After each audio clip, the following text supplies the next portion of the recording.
Hello, everyone, and welcome back to Jen and Jake's Bizarre Affray, the competitive recommendation show. And this is a very special episode because for the first time in this, not that long show, I have managed to emerge victorious in the third round of our little competition, which means that I got to pick both of the things that we're going to be discussing today as a victory lap that'll serve as a nice little scrimmage that'll get us ready for the next arc, which I'm sure will not have any consequences.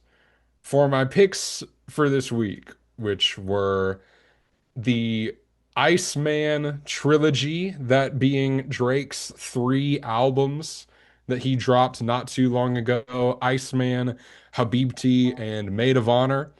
And then another trilogy that I wanted us to visit for this episode, Stephen Graham Jones's Indian Lake novels, My Heart is a Chainsaw, Don't Fear the Reaper, and The Angel of Indian Lake. But let's start with my bad pick for this episode, which was Drake's trilogy. And you don't need to know what this is or why it's in the bad. You don't need me to explain it to you why it's my bad pick for this episode. The reason that I wanted to do these albums, though, were one, because I thought would be really funny to be like, yeah, we're not reviewing these albums on Jams and Tea, and then surprise Jake with reviewing them over here. And two, because I do genuinely think that this album release cycle has signaled a shift of a kind and something that I don't think we could afford to ignore. Now, is talking about the music itself the best avenue to getting to how this symbolizes a shift? Maybe not. Would it be funny though? I think it would be. So here we are. It's time to open the freezer and check on the ice because the Iceman is here. Aren't you already tired of how many times I've said Iceman? I sure am. The Iceman cometh. Do you want to know No, immediately?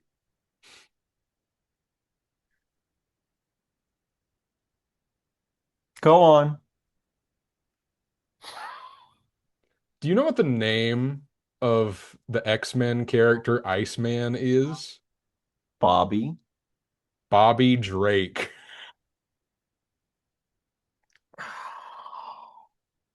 And once I realized that, I hate that I knew that and like deleted it from my memory bank so that I wouldn't have to realize it until right now.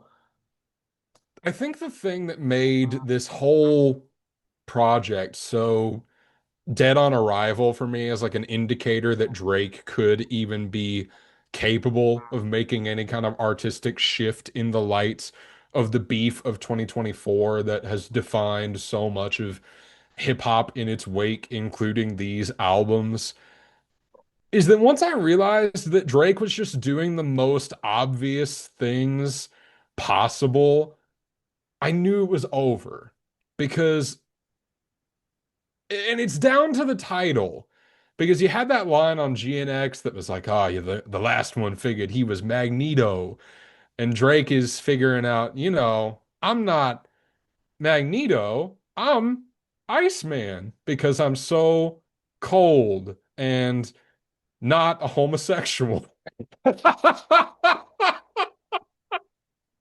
It's really inspiring that at 40 years old, Drake is still contending with a case of the not gays. Uh, and so where do we even start, man? Because there's I've just there's so much and so little to talk about when attempting to tackle this music that I really just want to know how you felt having to do this. And I feel like that's going to be a good jumping off point because we can't really dissect these albums for any, material analysis. I figured that out pretty quickly. The year is 2022. It is approximately November. I am sick as a dog.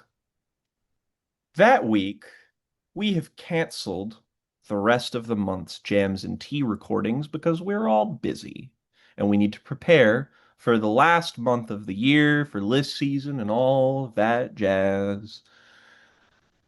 And I drop my wife off at work and I drive back home to an empty apartment. And I thought, what if I just made a quick little video just to get something out there because I hate having 2 weeks with nothing to release. That sucks. What should I do on my own with the free time that I have, sick as a dog? What should I do? It would be funny. It'd be funny if I just tried to review every Drake album. I just thought it would be funny, a bit even. And so I tried. I tried to listen to Drake's entire discography. I made it, including mixtapes, I made it 6 albums in before I realized that it was utterly impossible to keep saying distinct things about new Drake albums. It became impossible so quickly because they are such a definitive sculpture of the same few ideas. And I know that you probably expect to hear something like that when somebody talks about Drake music is that the whole thing is that he just makes kind of the same album over and over again. And there is nothing that makes me more like that makes me despair more than the notion that like anybody could still be interested in what Drake has to say after hearing him say it for so long. I just I it's not like it's not like a taste thing. It's purely a like no, but like what are you as a human being like getting out of this anymore? Because all of the things that Drake is good at, and let's not mince words, he's good at a lot of things. He is not where he is for no reason. He is a talented rapper. He is a talented singer. He can be a clever lyricist. He's functional at what he does, and what he does is not something that everyone can do. However, more interesting versions of what he does exist in perpetuity all the time from new people left and right. You don't even have to look very hard. So just the notion, like this is why we never talked about Drake on Jams and Tea, because we were literally like brainstorming what could we say? Like when Donda came out and he dropped an album the same day, we were like, we can't fucking talk about the Drake album. What are you gonna just fucking say about it? It's long, it's boring, it's stream gamey, it's pandery, it's fucking 40 sounds like he's making 19 different versions of the same goddamn beat. And that was every Drake album that was released during the podcast tenure. That is why we didn't talk about them.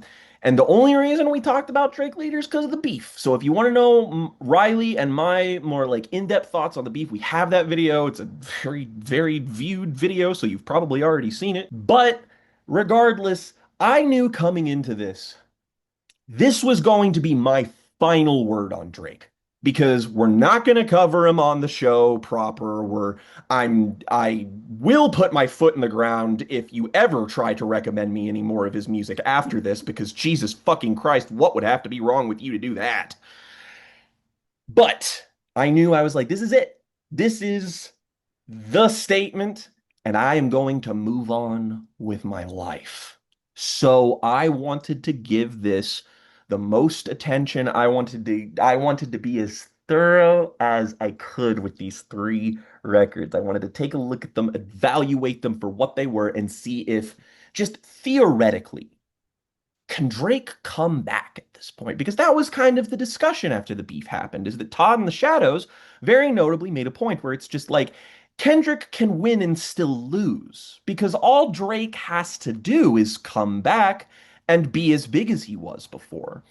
And I mean, you might be able to say, like, from a outside looking in perspective, that that kind of happened, but I do think we did witness a kind of unprecedented vibe shift with Drake that doesn't really feel like it's going to go away after something like this, where it was just it felt like these albums disappeared almost instantly. It was like everybody reviewed them and then bam, we were moving on immediately. GNX was with people for like 8 straight fucking months, dude. Like, if there was ever any doubt about the artistic viability of Drake, it's in the ground. He's not somebody who can be written about or thought about in any serious capacity anymore because he has exhausted his appeal. It's gone now.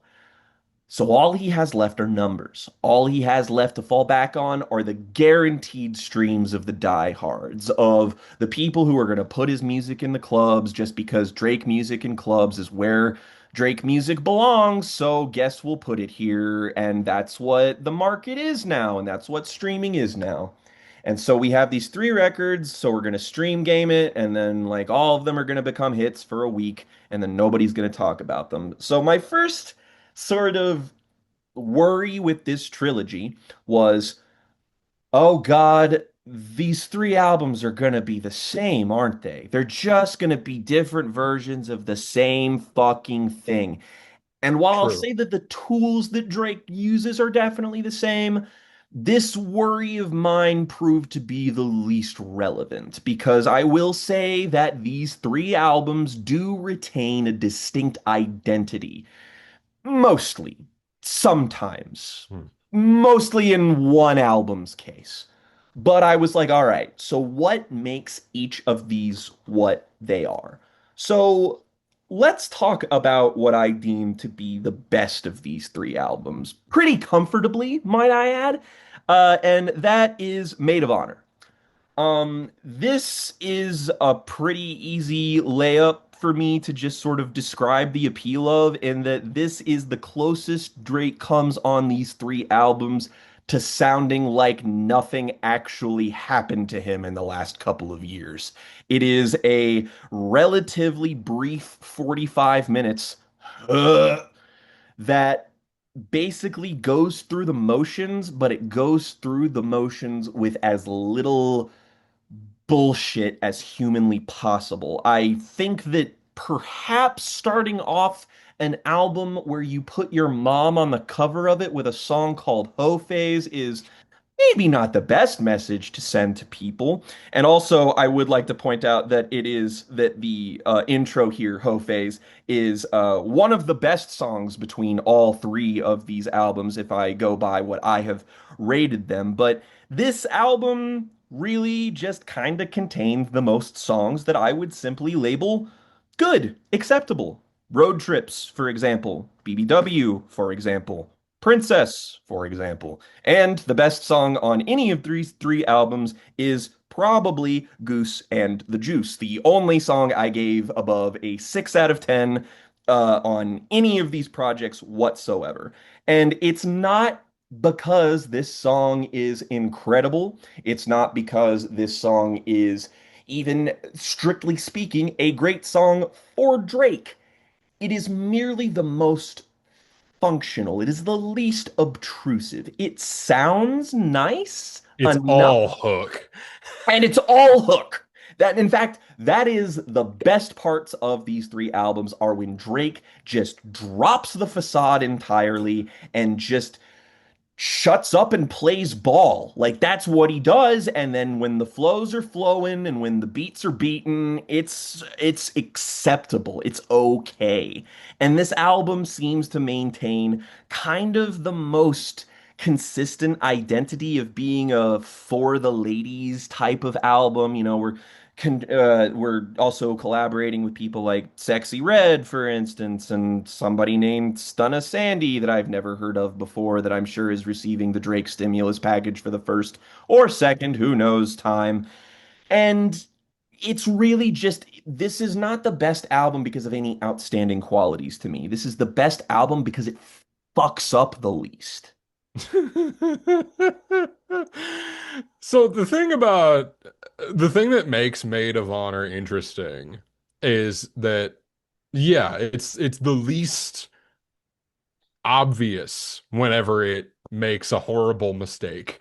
Yeah, My issues with Maid of Honor are not like big, how could you have done this? yeah, It's I all just agree. like, that was kind of okay. Or, I Hmm. could have used a little more of that. Or, it's nice that Drake lets the DJs cook every once in a while. Like on the song BBW, which just ends with like a minute of 40 getting to work a little bit. And it's And like, then okay, it, and then it's like, yeah, that's okay. I'm spending time not listening to Drake, so that is a plus in my ears. Okay. Again with the features on this album, because yeah, I like Iconic Savvy on True Bestie. Hmm. This is apparently a different person than the person that you just said. Yeah, Stunna Sandy. Sorry, we have Stunna Sandy and Iconic Savvy. real good and distinct there, Drake. A real thing one and thing two of this album. The It's the the fish, the little orange fish in the bowl is Central C. the thing with this album seems to be like the overriding theme is just like, oh, will Drake ever settle down? And it's like, I don't fucking care, man. This isn't even about my personal investment in Drake. It's just that his entire artistic persona is built out of, the guy who can't commit. So it's like, dude, no, I don't believe that. This is a losing prospect for me because this concept has absolutely no tension.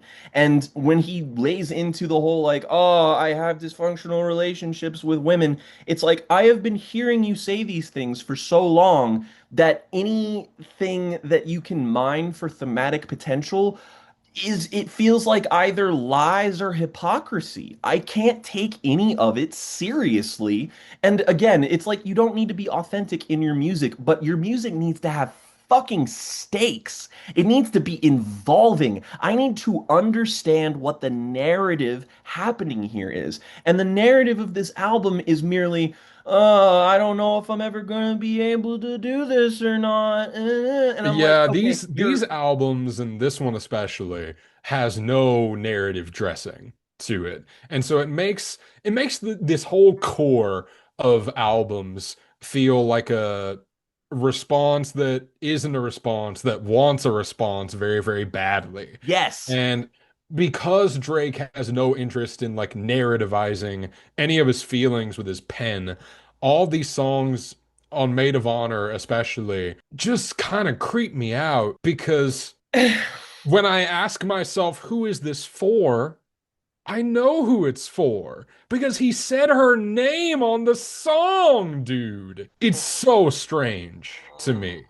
And I mean, it's not strange. I see completely where this ethos comes from. Yes. Maid of Honor is the poem that you slip into your crush's locker. The point is not that you wrote the poem, the point is that you slipped it into her locker. And the thing about all of that is that these songs are meant to represent the work that went into making them, but the work that went into making them is not interesting at all. Um, Any work worth commenting on is work that 40 put in.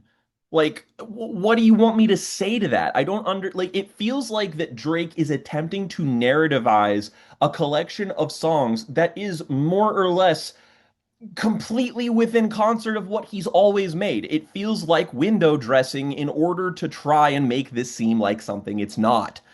Because I mean, it in a way is still a failure because I don't know if this is supposed to be a lower stakes project that's supposed to be a bunch of, more poppy, upbeat ones that are for the ladies, which this is basically Drake's tendency to always do a for the ladies pop song on one of his albums that always performs super duper well that everybody really loves, but it's taking that and making it into an entire record. And I understand that from like a like POV, like I get it. I understand the work, I understand the point of that. But execution wise, I don't understand how this is meant to build onto anything. I don't understand how this is meant to create a story or a character portrait that's supposed to get me involved because Drake treats it like it's understood. He treats it like we know who he is. And I mean, that's true, but the thing is that you're not doing anything to involve yourself in that narrative. You take it for granted. His ubiquitousness is his Achilles heel at this point because he knows how big he is. He knows that he doesn't have to go over, who he is and where he's been and what he's talking about all the time. When in actuality, it's these things that every artist needs to do. It's like we just talked about the fucking Olivia Rodrigo album. And it's like, yeah, I don't really think that Olivia Rodrigo is in a much different place than she was when she made fucking Guts a couple of years ago. But she was able to narrativize her life in a way that felt distinct. This does not feel distinct to me. This feels like an amalgamation of B-sides that you took from the last 5 years and then put some recordings and interludes over it in order to make it feel like it was a little bit more cohesive. And thus, it is confidently the best of these three albums to me. The nice thing about doing these albums on this show is that like I don't have to bury the lead that I think this is bad and I can immediately get into my heady stuff about it Hmm. at the start. Oh, and And make no mistake, this is a bad album. It's bad. It's unenjoyable. I don't like it. what I think is so interesting about Maid of Honor in particular is that maybe it's just me. I don't think Drake has any sex appeal on this. Oh. There's nothing on this that's like, oh yeah, Drake knows how to deliver a line that a lady wants to hear. Or not even a line that a lady wants to hear, how a lady wants to hear it. Like, I don't Yeah. feel as though Drake's impassioned pleas or whatever on here are either sincere or hold any water. He's not convincing. And again, I'm somebody who, one of my most listened to albums so far this decade is The Weeknd's After Hours. The Weeknd does this sad boy, misogynistic crooner, tragic loner thing exactly like Drake does. And you know what? They have about the same range when it comes to their songwriting, which is to say, not much. But you know what Abel does? He gets a lot of interesting producers in there. He tightly structures his songs. He remembers that he makes pop songs. He can, well, occasionally he can rap pretty well. He can sing extraordinarily well. He uses all of the tools at his disposal to build to a point, a vision, a purpose. Drake's tools always feel incidental, even though they're the right tools. He's got everything. He just refuses to cook. It's like having all the ingredients, all the baking supplies you have set out, and you just dumped it all into one fucking bowl, and then you were like, here's your fucking cupcake, loser. And it's like, I really, guess man? what makes me so it's interesting because I don't know how to talk about the appeal of Drake. Like I genuinely don't. It's impossible now. I know what the appeal of Drake is. I've always known what the appeal of Drake is. But what is it now?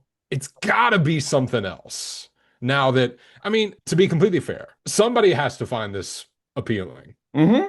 Somebody Somebody. has to, clearly. But what I think is so interesting about Maid of Honor as like a bad Drake album is that I can't for a second believe that Drake is thinking less about himself than he is about another person. And even if that's the point, I still don't believe that Drake is invested in his own narrative. Like, do I genuinely think that Drake has things like, marriage and long-term relationships on his mind? No, because he's never had that shit on his mind. He is defined by the fact that he's stagnant. And I'm not saying that as somebody who's just trying to throw a bunch of insults at the man. His career for the last 10 years now, since 2016, has been about how he has only admitted that he is unable to change. That is something that he says in his music. I am not putting that on him. And this is just more. It's just more. And again, unless this is strictly, you know, vibes based shit that you just need on in the background, like the thing is that I don't believe that Drake makes music that can be enjoyed by people like us who want to like meaningfully think about music. And I know that sounds pretentious, but it's like truly and honestly, what do you have to chew on with this guy in an artistic sense? Because frankly, if this channel's about one thing, it's about mindful consumption, not mindless consumption. And Drake is the epitome of mindless consumption. You have to ignore so much to be able to enjoy this music. You have to ignore so much to appreciate it on a foundational level. And that amount of work is just better suited to finding better fucking music at the end of the day. It's sad to me more than anything. And you know what's really fucking sad? Habibti. Oh boy. This So sucks. Habibti, yeah, it's pretty bad. But what's different about it than Maid of Honor, really? The songs are worse for one. Um, well, I mean, the No, I mean, writing you're really is, not wrong, and that's the thing. But these two, Habibti, Maid of Honor, same album to me. I mean, These more or less. It is with less window dressing, except I find it's the core of it is so much more rancid to me. Like the themes in all of these songs, it is like Drake boiled down his what he views his appeals are into these two albums, where it's the Lover Boy album and the Toxic Rich Dude album. And this is the Toxic Rich Dude album. And like, okay, there is a way you can lay into your own shittiness and unappealingness or whatever. Like, The Weeknd did Monster, for instance. That's a song entirely about, hey, I am reveling in the fact that I am a giant piece of shit, except it's a spectacle. That song is meant to involve you because it's supposed to make feeling like a shithead feel alluring. It's making this lifestyle seem tempting so that you relate to the guy singing the song. You may not be on that level, but you're like, hey, getting a party like this does sound like an awful good time. And the problem with Habibti is that Drake's sort of indulgent hedonism on this album, it never sounds fun. It and sounds fucking miserable. take the one, take Slap the City, for example, which is a song about slut shaming Drake that is that turns into Drake doing Darvo to slut shame the woman that the Mm. song is addressed to, while also bragging about, how good he is at getting girls to come to his house. And please make a sex tape with me. I promise you nobody else is gonna And see it, even though fucking everyone in this city has been to my house. you know what about that? You know what? I'm actually going to take issue with what you just said. I refuse to acknowledge that Drake is good at getting women to come to his house. Because you know what? If I'm a fucking multimillionaire, I bet I can get a lot of people to come to my fucking house. That doesn't sound particularly difficult to me. But this is Drake's misogyny at its most unfiltered. And look, I just implied that The Weeknd's misogynistic musings is music that I enjoy. And I'm not saying it because I secretly think it's a hyper feminist critique of, the male id or whatever, but it is I mean, like, it's the appeal you get from a Scorsese movie where you see a bunch of shitty people do shitty things, but the high of everything and the excess and the craft of what you're watching pulls you through all of it. Whereas on this album, the misogyny is just fucking gross. It just makes you not want to participate in it. It's like you've got lines on songs like I'm Spent, which is just one of the absolute lowlights of the entire fucking prospect of this whole thing. We've got lines talking about fucking like Uh, Swear I blew your head up. I should call you Marge. Spit it in your mouth because you like that shit harsh. Would you just go missing like milk carton? Milk cartons don't go missing, Drake. People do, and they put the pictures on the milk cartons. Have you ever once stepped foot in reality? Because even your metaphors don't make sense anymore. Go missing like milk carton. Go missing like milk carton. That's not something I made up. That's something that's really here. And this is the whiniest, complainiest album of just like, it is just him laying into the shit that he's always done of just like, oh, I have to spend money on women to get them to like me, and no one's mature enough for me, but I'm so stuck in Arrested Development that I'm like a little kid, so I can only date people that are also internally children. I'm gonna spoil this girl and then she's gonna leave me later. It's all just certified lover boy again. It's the same shit with even less effort. There's even like this is 36 minutes long. You're telling me that Drake put legitimate effort into a 30-minute album? Are you kidding me? There's No. there's one interesting moment on this, and it's the start of Fort Worth, which whenever I think that Drake is teeing himself up for a real socio-political critique, I have to admit I get a little bit excited because Because there's because I always just like potential for big squeaky clown shoes.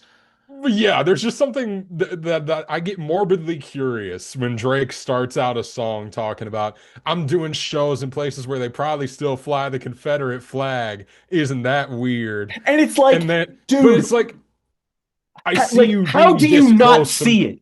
How do you not see the point that everyone is making about you? How do you not see yourself as the guy who runs to Atlanta when he needs a check balance when you're performing for states that fly the Confederate flag? How does this point miss you? It's interesting because it becomes like it starts out as an honest depiction of a low point where he's, talking about being strung out in a hotel room and the AC's broken and they've ran out of good booze and there's this point where he's like, don't let your friends convince you the time that we spent wasn't worth nothing. Talking to the fans a little bit, but also talking to this girl. And then Party Next Door comes in and just completely throws the song off the rails, and it Lame. doesn't mean anything anymore. Party And it's Next like, Door is one of damn, the most dude, talentless figures in the entire fucking industry. Has never made a single song they have appeared on better. Never. it's Never really once. that song is really like, damn, dude, Drake, you were this close to making an interesting point, and then you let one of your cronies come up and just ruin the whole thing for you. One of the few friends that he has left, which is just another thing that he endlessly fucking bitches about. That actually, you know what? Frankly, I have a lot more to say about that in regards to Iceman, so I'm going to table that point for the time being. But the point here is that I think that this entire thing, like, I think that WNBA is probably the only redeemable moment on here by, again, not because of anything the song is or does, but because it's most just its basic strengths as a song just congeal better than the rest of the shit on here. And Slap the City too, it's just like, yeah, it's a rancid song, but like musically, it's all right, I guess. And I mean, there are songs like Her Not There, which Sexy Red sounds awful on this. what what is What happening happened to to her? her? I thought What that did she she was do? What did supposed he do to her? she had features in the past that I've heard where she sounds like she's having fun, and here she sounds borderline comatose. What is She sounds happening? better on Maid of Honor, like significantly Yes, better than she I sounds on like this. what was the What is that? direction? What was the direction here? I have no fucking idea. Absolutely none. It's The just whole this song is just her not there. The whole song is so sleepy. It's slow. It's undercooked. The beat lacks any sense of density to it. And it's so funny that he wants Sexy Red to be his Rihanna. or his new SZA. That's really what it is. He wants Sexy Red to be his new SZA when they have no vocal chemistry together. They only sound good when they sound like they're having fun. And No. this is the first song that they've made that fails because neither of them sound like they're having fun. And like, buddy, you're 40 and you're still chasing the high of your ex from like 2 decades ago in like drama that nobody cares about anymore or really ever did.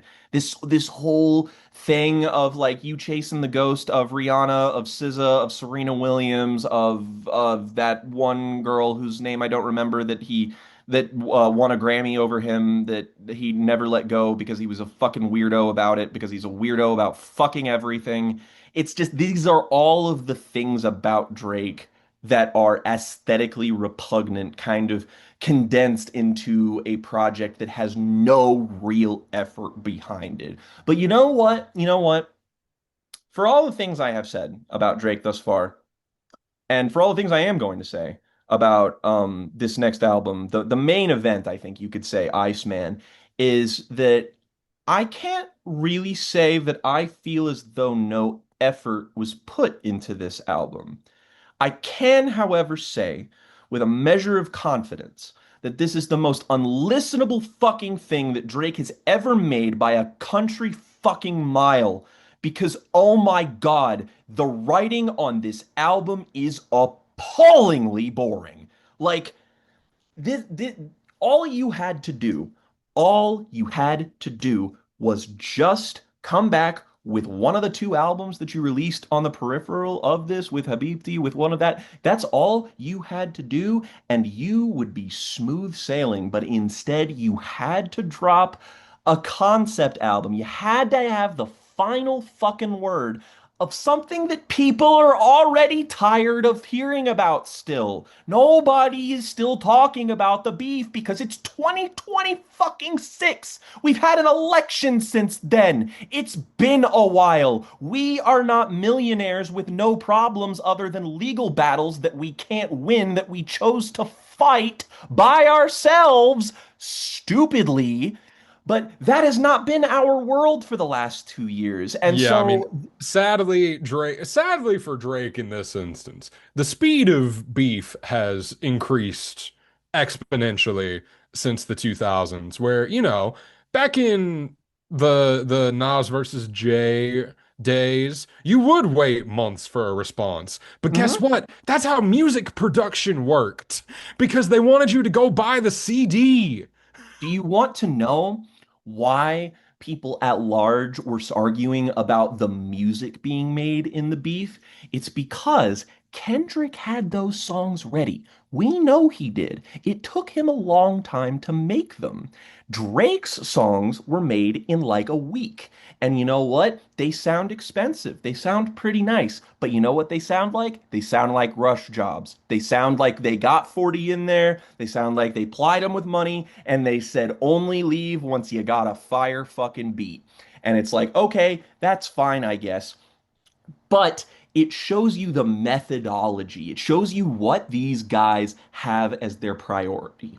And I would love nothing more than to leave the beef in the past at this point, because yes, it was very fun and culturally relevant and exciting, and it felt like music mattered, and it felt like the right people were coming out on top for once in like a world where that doesn't really seem to happen, where people seemed like they were latching on to the artistry more than the commercial parts of whatever this was. Like people wanted the culture to win, and thus it won.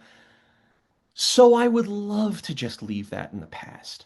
But Drake makes this whole fucking thing about how um actually he didn't lose. He was the one who he just gave up. He was noble. But if he did really try, he really would have. He's literally pulling some schoolyard bully shit of like, well, if the teacher didn't catch me, then I would have beat you up. And it's like, brother, I wouldn't have cared if you said this while it was happening, but it's 2 years in the past now. Kendrick Lamar called you a pedophile on live fucking television, and everyone saw it and was like, look at that cute little face he made. It's done. It's over now. And every single song on this, like Whisper My Name, like Janice STFU, these songs are the pettiest, most puddle deep, most petty, just thin-skinned nothing songs. He spends so long on this album, like hanging people out to dry who wronged him during the process of recovering from the beef. But I'm like, one, I don't even care about any of these people. I don't care about No! 40. I don't care about 40. Jesus Christ. Dude, I don't even fucking like, clearly Future's allegiance can be bought easily since he's back here working with Drake again, despite the fact that he technically helped fire the first shot that started all of this to begin with. But like he's got this thing where he's always talking about oh no friends in the industry, blah blah blah blah blah blah blah. Even though this is the thing, no friends in the industry. Drake, listen to me. You are the industry. You people you aren't friends with aren't the industry anymore because they're not your friends. That's how this works. You wanted to be the biggest, you wanted to be number one. Congratulations. Heavy is the fucking head that wears the crown. Now you can't cut it. It's too heavy, and you want to bitch about how much your neck hurts. Well, cry me a fucking river, dude, because he's out here putting DJ Khaled on blast. And you know what? I'm gonna like I saw people being like, you know what, we really gotta hand it up for Drake for saying something about Palestine. And Are you fuck kidding me? fuck that.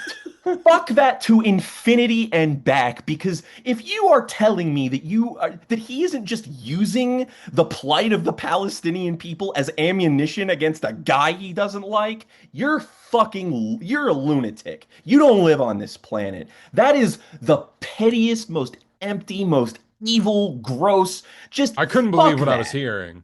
I Like could it not was believe what I was hearing. I like legit I'm only not surprised that it didn't go farther because of course it didn't. I Like, exactly because of course you he give like a half-assed diss about the he genocide in he Palestine. dips his toes into being woke, and then he's like, "Ooh, that's enough for me. Bye." And it's like, dude, you have never thought about a Palestinian in your fucking life. I don't want to hear this shit. I don't want to hear, and not to mention, yeah, you know what? It is probably bad that DJ Khaled didn't say anything, given the fact that he is actually a member of the people on behalf that are being spoken for. But you know what? It's not my fucking place to say something like that because I'm not him. It's Yeah, weird that you're I know commenting on better. this. I know better than to think DJ Khaled and Drake getting into an argument about it is going to change anything.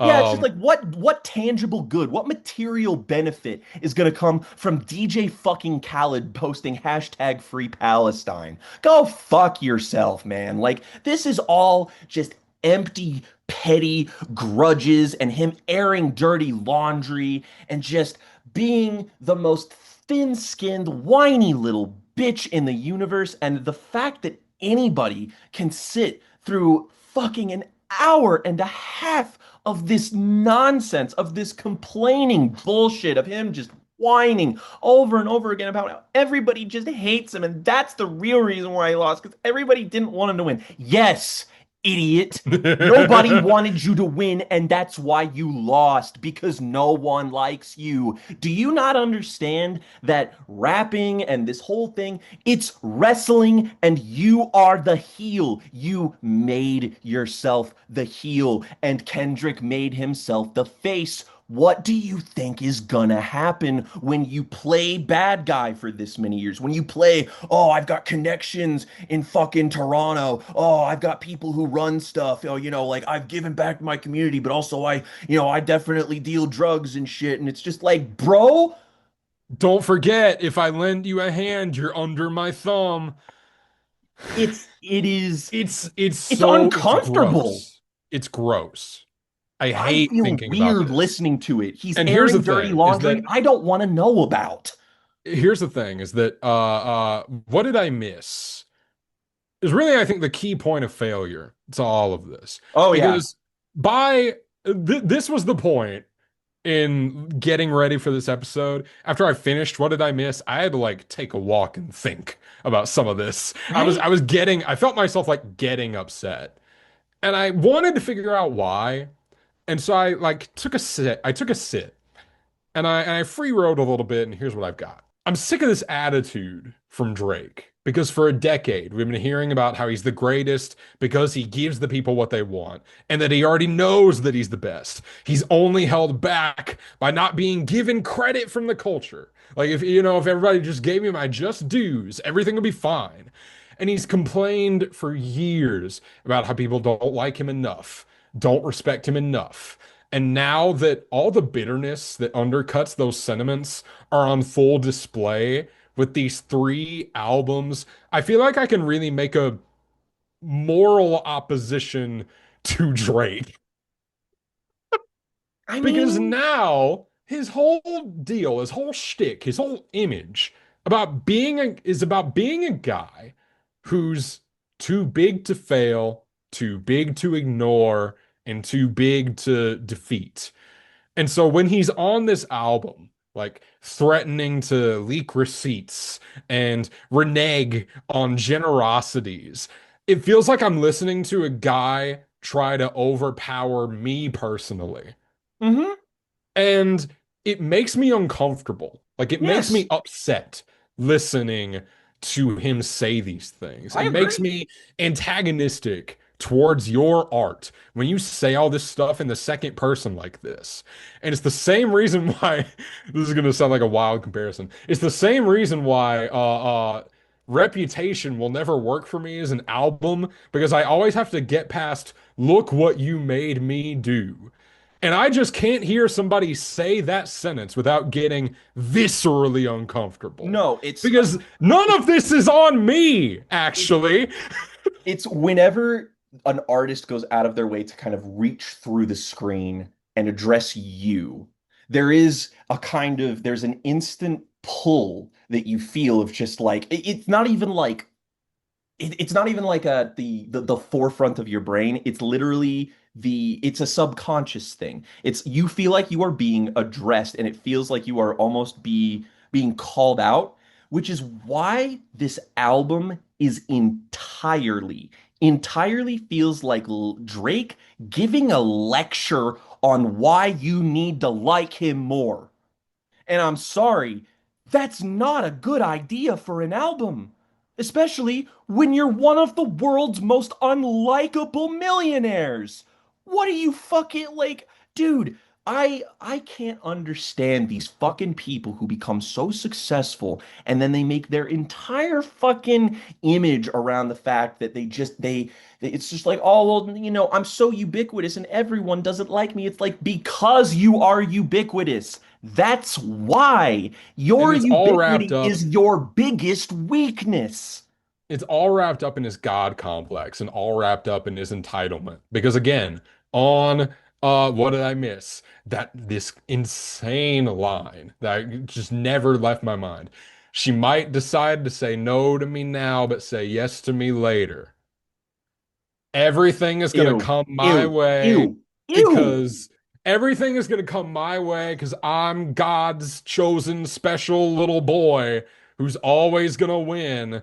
And so really, I kind of pity everybody who doesn't ride with me because I'm not going to be able to save them. I'm not going to be able to bring them up with Ugh. me when I Yeah, get everything yeah, that I'm yeah. owed from the world. Ugh. And And it's it's a sickening personality to have to like exist and around. I And he mean, really put all that on display by releasing all these albums at the same time. It yes. flooding the zone like that is a show of force. Hmm. Because there were so many moments in the 2020s where, rappers put out an album and The then a week deluxe later edition they came would out a week later. Yeah, they'd put out another album and it would Hmm. have all the original tracks on it to boost the streams. Like Lil Lil Uzi Yachty Vert did did it. that. Fucking Nav did that. Lil Uzi yeah, Vert did that. yeah, Eminem did that like a yeah. year later with Music to Be Murdered By. Yep. And it's a marketing strategy that works, but when you're doing it like so blatantly, everybody knows what you're doing. And people are sick of this, man. And the thing about Iceman is that it's like, yeah, how dare you be sick of me? No, really, and it's all done like it's like you said, it is done with the language of either being accusatory or just outright emotional manipulation or abuse. Like he is trying to concisely explain to you why you shouldn't be bothered by all of this shit. And frankly, that to me is such an astonishing feel. Like no other pop star would ever be dumb enough to possibly posit that this is why you need to care about their music. That is such a ridiculous thing. And Drake is the only thing that makes him unique is that he is uniquely qualified to believe his own bullshit. He's the only one who will. And that's why this is so unbelievably frustrating. I remember when the beef was happening, I remember that the core of all of it. I remember when FD Signifier was talking about it in one of his many videos on it, and he talked about how Drake fans, like fans, not people who like his music, Drake fans. There's a difference now because, you can like the music or you can be a cult of personality, I guess. And what happens, what happens with this is that he Drake fans do not understand why people like art. They are people who do not respond to like the idea that a song could change your life or your perspective or an album could change your life. They are the type of people who would call that cringe. They are the The type of thing that people like who would say that's stupid and lame. Music is music, you loser. And that means you are the saddest demographic of people on this planet, my brother in Christ. Because that, like, if you can't believe in the transformative power of art and you are using that to defend your taste, dude, you've lost it. You are so far gone. It's over. I like I am never con Drake only cares about his music insofar that his music is an extension of himself. He does not want to leave people with the gift of his songs because he doesn't make songs. He makes albums that are him, that are big and unignorable and ubiquitous and toxic and misogynistic, and it has everything and it's gonna be everywhere. And then when it's not everywhere, he'll drop another one, and that's what he'll do. He does not care about his own work, and you can't convince me otherwise. And that is what kills me is that I don't think any other artist of comparable size or of not comparable size doesn't give a shit about their own music to this degree. I don't believe that in 20 years Drake is going to be sitting down being like, yeah, I remember when I was recording a Janice STFU. Like, no! Stop it! Like, would I want to hear the story of maybe how Kendrick Lamar assembled a bunch of musicians and got like Kamasi Washington to play saxophone on To Pimp a Butterfly? Absolutely, I would. I don't give a single fuck about a creative choice that Drake has ever made because he doesn't make them. He he is calls the somebody on the assembly phone line and says, of "Make me a beat." he is the assembly line of music. He has producers make his beats. He has Universal market everything for him. He just puts his pen to the pad, and even then, we know that that's not always him. And you can talk about the awfulness of so many modern artists and how fucking just like shitty they are. I mean, we live in the world of Nicki Minaj being whatever the fuck she is right now. But you know what? I can't really accuse many artists of just not. liking or caring about what they make to this extent. Like, it makes me as a person sad. Like, how many dozens of hours has this guy wasted on making things that he doesn't even actually care about? Like, that sounds fucking pathetic to me. Like, like, there is such a stark difference between Drake and everyone else like him. Like, he compares himself to Michael Jackson all the time. And Michael Jackson was a dude who was so obsessed with the idea of success that bigness was basically all he sought after. But you know what? He cared deeply about the construction of his music. He got the best of the best to put shit together, and he made it the way that he wanted. And Drake, I'm sorry, you are not the curator that Michael Jackson was. You're not the performer Michael Jackson was. You're not the singer. You're not even the lyricist Michael Jackson was. So if all you have to show for it is a couple of records that you beat, a couple of platinum albums that sell a little bit more than somebody else, or, whatever the fuck, who cares? Michael Jackson is an artist that people are so psychopathically devoted to that they will literally like dox you if you say anything bad about the man, but like they care about the music. I don't really feel like Drake has fans that are that psychopathic, and I'm not saying that that's a good thing, but I am saying that the reason why he doesn't have them is because there's nothing to be psychopathic about. There's nothing to be passionate about. You gonna see a fan of Drake be as enthusiastic as I am about Bruce Springsteen? Hell the fuck no, you're not. Absolutely not. Are you gonna see anybody talk about Drake the same way that you talk about McKinley Dixon, about the way that you talk about any artist that you love? No, no. I've never, ever heard a Drake fan talk about his music as though it was legitimately important to them. And if you want to correct me and provide me with an example of one such case, I would love to be illuminated because frankly, it's depressing as shit that I'm looking at this mass appeal stuff, this stuff that's supposedly made for everybody, and I'm like, I can't imagine the person that's just like, yeah, man, my day was made better by this. Fuck. God. You're a loser, Drake. Everybody on top right now is a fucking loser. Drake is a loser. Elon Musk is a loser. Donald Trump is a loser. And I'm supposed to sit here and be like, oh yeah, Be they're all yelling at me and impressed? telling me to like them so much. I should definitely do that. No! Go home. I don't care about you. Leave me alone. I just want to listen to music. Shoo! It's just a complete failure of a response, Iceman It is especially, it is to hard it anything that's could been going barely be on. called one. Yeah, it can barely be called a response. There's a lot of Darvo.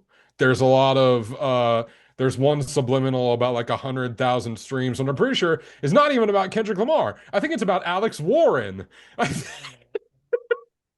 Which I think Drake is still mad that Alex Warren beat him for number one for something else. It must have been for all the dogs, or honestly, never mind. I don't know which one. But yeah, he's literally he must have a billboard somewhere of everybody that's ever gotten to number one on a day that he dropped, and just be like, well, I gotta kill that guy. I this album has 1000% convinced me of the fact that Drake has a burn book. He 100% does. It's probably in the notes app of his fucking phone and it's probably dated. Like he's probably got receipts. He's probably got a detailed paper trail in his fucking burn book. And you know what? Here's the thing, man. I'm 28 years old. I don't need to be listening to music made by people like this. I just don't. I can consciously choose not to. That's why I don't.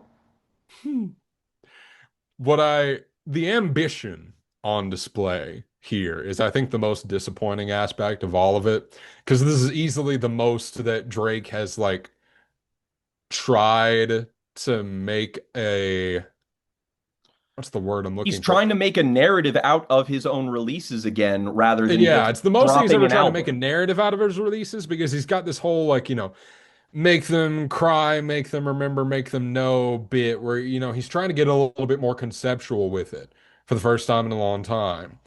And none of it rings. It's all Like, aesthetics, it's all titles, it's all like none of it's actually in the music. It's just not there. He and failed. it just fails. It That's the is worst it thing is by about it. some distance the worst album I have listened to this year, and I would be genuinely shocked if that was upset by anything because I mean like I don't like listening to music where it sounds like the people who made it don't care. Like I just that's at the end of the day, that's why Drake sucks, is that I cannot be convinced that he cares about the things that he makes, only as far as it affects his own reputation or his own kind of image or his own whatever. Like he's not even good at taking control of the narrative. In fact, he's spectacularly bad at it. If 2 years ago proved anything, it's that that's his core weakness as an artist. He has no pageantry. He has no visual panache. He has no presentation to him. It's all just like he's ironically a very fundamentals based artist. And that just doesn't work when you're at his level anymore. It's like you need to give people something. And if this petty shit is all you got, I don't think you're gonna last, man. I am genuinely like I don't think Drake has much gas in the tank anymore. Like I do think that we are in his twilight on some level. Like I just don't see, not that he's going to disappear. I'm not that delusional, but like he's not The going. success is not going to be the same. No, absolutely not. It's just not like his reputation be damned. Like, fuck the notion that he might be a pedophile or anything, which I mean, that still is kind of important. Don't get me wrong. But I mean, just as an artist, as a musician, it's just you don't have anything for anybody anymore. This is just empty. Why would you care? Why would I care? Why would anyone? Allegations didn't get rid of R. Kelly. Bad music did. Yeah, fucking Chris Brown. And Chris Brown, if anything, proves that being a shithead is enough to maintain your cult of personality because it's clearly not for the fucking music. The last thing that I want to put on this, because I'm working on another project about this whole album cycle and the Drakening and the bot farms and all that. Let's say, hypothetically, you are a Drake fan and you've made it to the end of this video, which, I gotta say, I applaud your willingness to stick with it. Yeah. What I will tell you is that you are at a very important crossroads. You can admit to being a little bit lame for riding with the guy just because he was popular and get off the ship before it sinks any further and just, be a little bit humble about it. Or Or you can go the other way, and I really don't want you to do that. And if you're gonna go that way, don't get in my fucking comments about it. like Okay, it's I'm done. Yeah, like I feel like, one could read the sentiment as being condescending, but I share your feelings in their entirety because I want people to listen to good things. I want them to participate in art that is enriching them on some level, and Drake has run out of ways to make that even possible. I don't get like this is not about me not liking his music. In fact, that's kind of irrelevant. It's really more of just like, hey, this being part of your media diet is going to like negatively affect you from here on out. Like it's like eating too much junk food or watching too many mindless cartoons. Like you need to balance yourself at the very fucking least, if not just cut it out altogether. I can't imagine having a conversation about Drake's music. Yeah, I don't even think we did that today. We did not we just have a can't. conversation about Drake's music. I mean, we get into some of the songs, we do a review, but like a review is one thing, a conversation about Drake's music is another. I don't think I'm capable of it. I can write an essay about Mother I Sober. I can write an essay about make a poet black. I can write an essay about New World Water. Show me the Drake song I can write an essay on.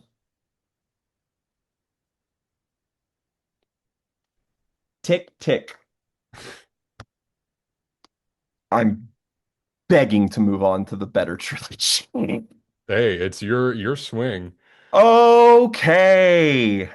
Stephen Graham Jones, The Indian Lake Trilogy was my good recommendation from Jen.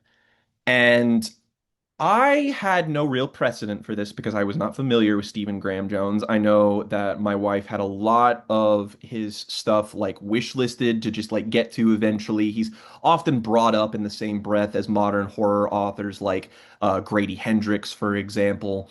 And I was just curious just because, obviously it's a horror recommendation, but I was a little wary, even though it was my good recommendation, because you sold this specifically as being kind of a Scream riff, which is somewhat notoriously a place where we break from each other's opinions slightly, even though I like Scream 1 and 2. I think they're good and I think they have a lot of really admirable qualities about them. Their appeal with me has just diminished. So I was like, is this going to be something that I fully get along with as someone who is extremely horror literate these days? Or is this going to be something that is going to be held back by those same things that Scream was held back by for me? So, Jen, why did you recommend this to me just beyond it being really good? Um, I've just been trying to enjoy my summer and Yeah. enjoy some more casual reads. Hmm. And I got really fixated on Stephen Graham Jones's books. It was like my comfort food during my master's thesis, where I if can if I totally was see like that. if I was like too tired to do any academic reading or writing, I was flipping through like The Only Good Indians or These or a couple of his shorter novellas. And he's quickly become one of my favorite like prose stylists. And Hmm. that's a big part of the appeal for me with these books. And there's a certain type of prose that as I've tried to grow my own prose, I find myself like wanting to get away from, which is just the idea of the like super imagistic prose that's like you Hmm. read the sentences and you can picture the movie in your head. And I want to Yes. like I wanted to slash a knife through that projector in my head that made all of my prose thoughts want to be uh so easily transferable. But man, Stephen Graham Jones, there's something about his books that just make that he writes books that seem like movies from another dimension that just A don't make better any a better dimension, maybe. yeah, that just don't make any sense and frankly are not at all like cinematically possible. That's the thing that Hmm. I think this rises above is that what Jones is getting at with this kind of slasher tribute is something that wants to ironically kind of like Dragon Ball Z abridged Yes, parody 100%. critique and tribute all kind of come in the same hand with these books Hmm. where the concept is that the protagonist of these books, Jade, is a girl who is extremely slasher literate. She loves her slasher movies, and that's her thing.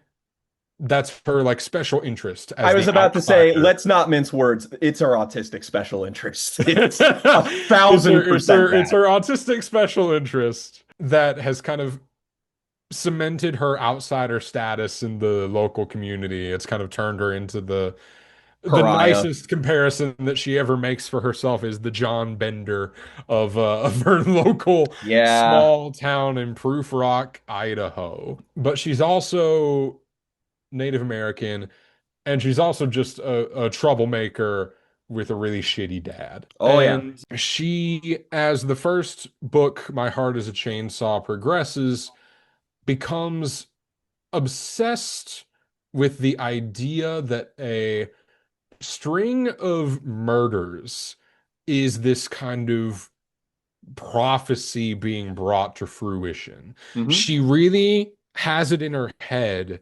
that all of her cultural knowledge of the rules of the slasher movie can be used as a framework to understand the life that she has been given.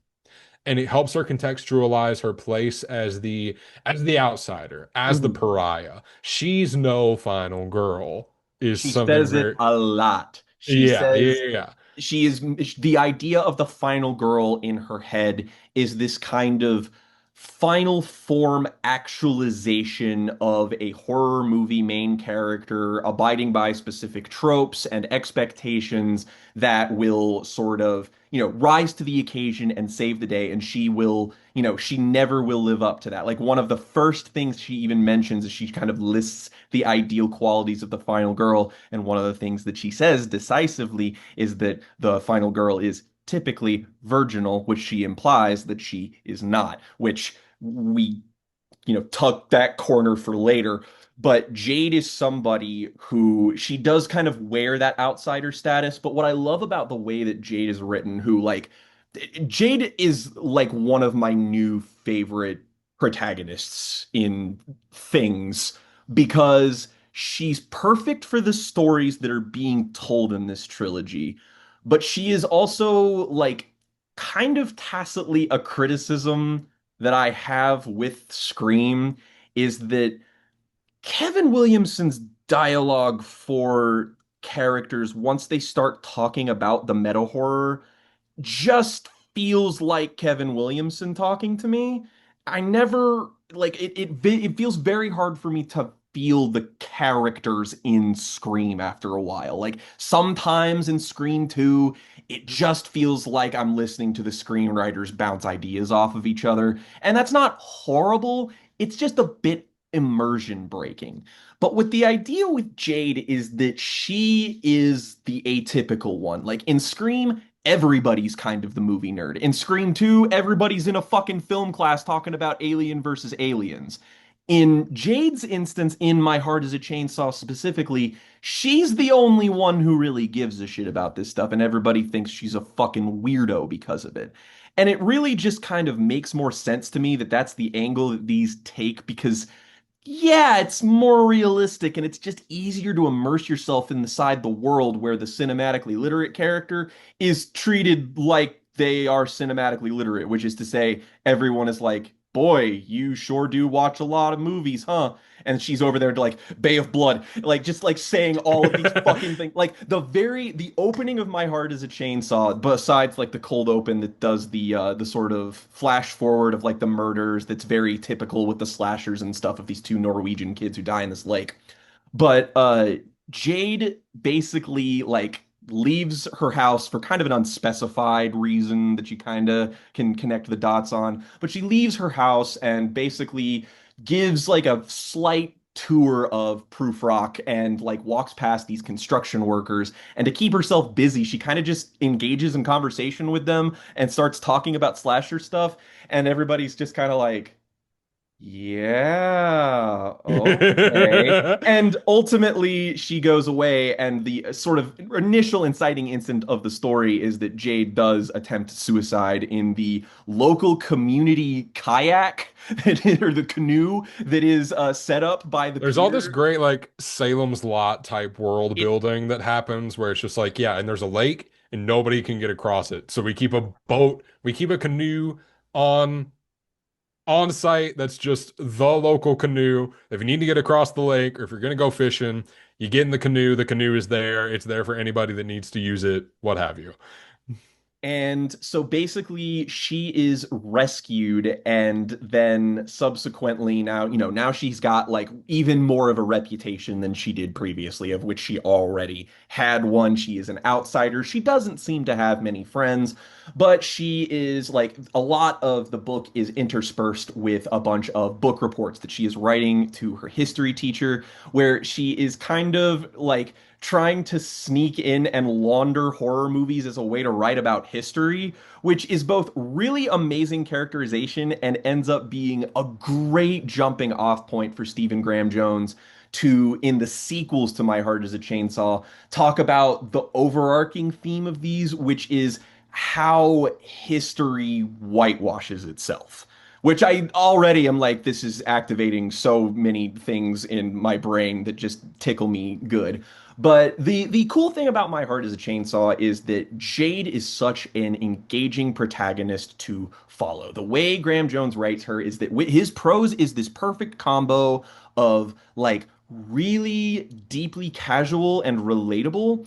And whenever he needs to get just a little bit more imagistic, his like metaphor and simile game is fucking unmatched. Like whenever he needs to describe something really specifically, or Jade has to make a very specific comparison, most often is the case with like an actual horror movie.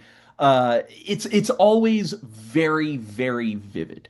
And not to mention, Graham Jones knows his shit. Like the references that are made in this, I mean, I already mentioned like Bay of Blood, which is obviously the inspiration, the sort of point zero for slashers as a whole. And there's even like this insane big brain spiel she goes on in the third book of connecting her father being born near when I think Friday the 13th first premiered, and then she was born the same year as like another horror movie, Final Girl became like that kind of stuff. Basically, it's that kind of sort of mental calculus that you're constantly listening to her make, and you get really involved in her outsider status. She's basically just describing what it's like to live in Proof Rock, and the her Native American identity is really interesting to look at in these books because it obviously ostracizes her to some extent, and I feel like the ways in which it does are very subtly employed, and when they're not subtle,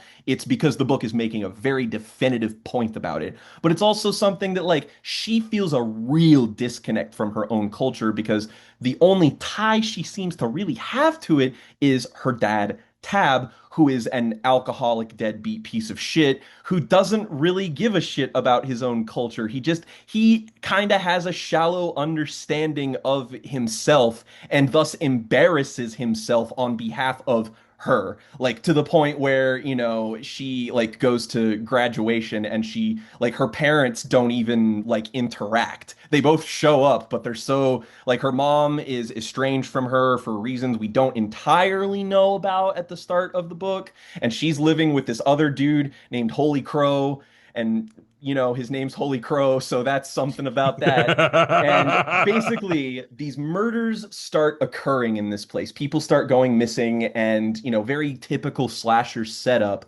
And Jade starts trying to put things together. And it really starts to crystallize when the character of Letha Mondragon shows onto the scene, which, by the way, S tier fictional name. Just fantastic. I've been saying that over and over again in my head like the entirety of the last month.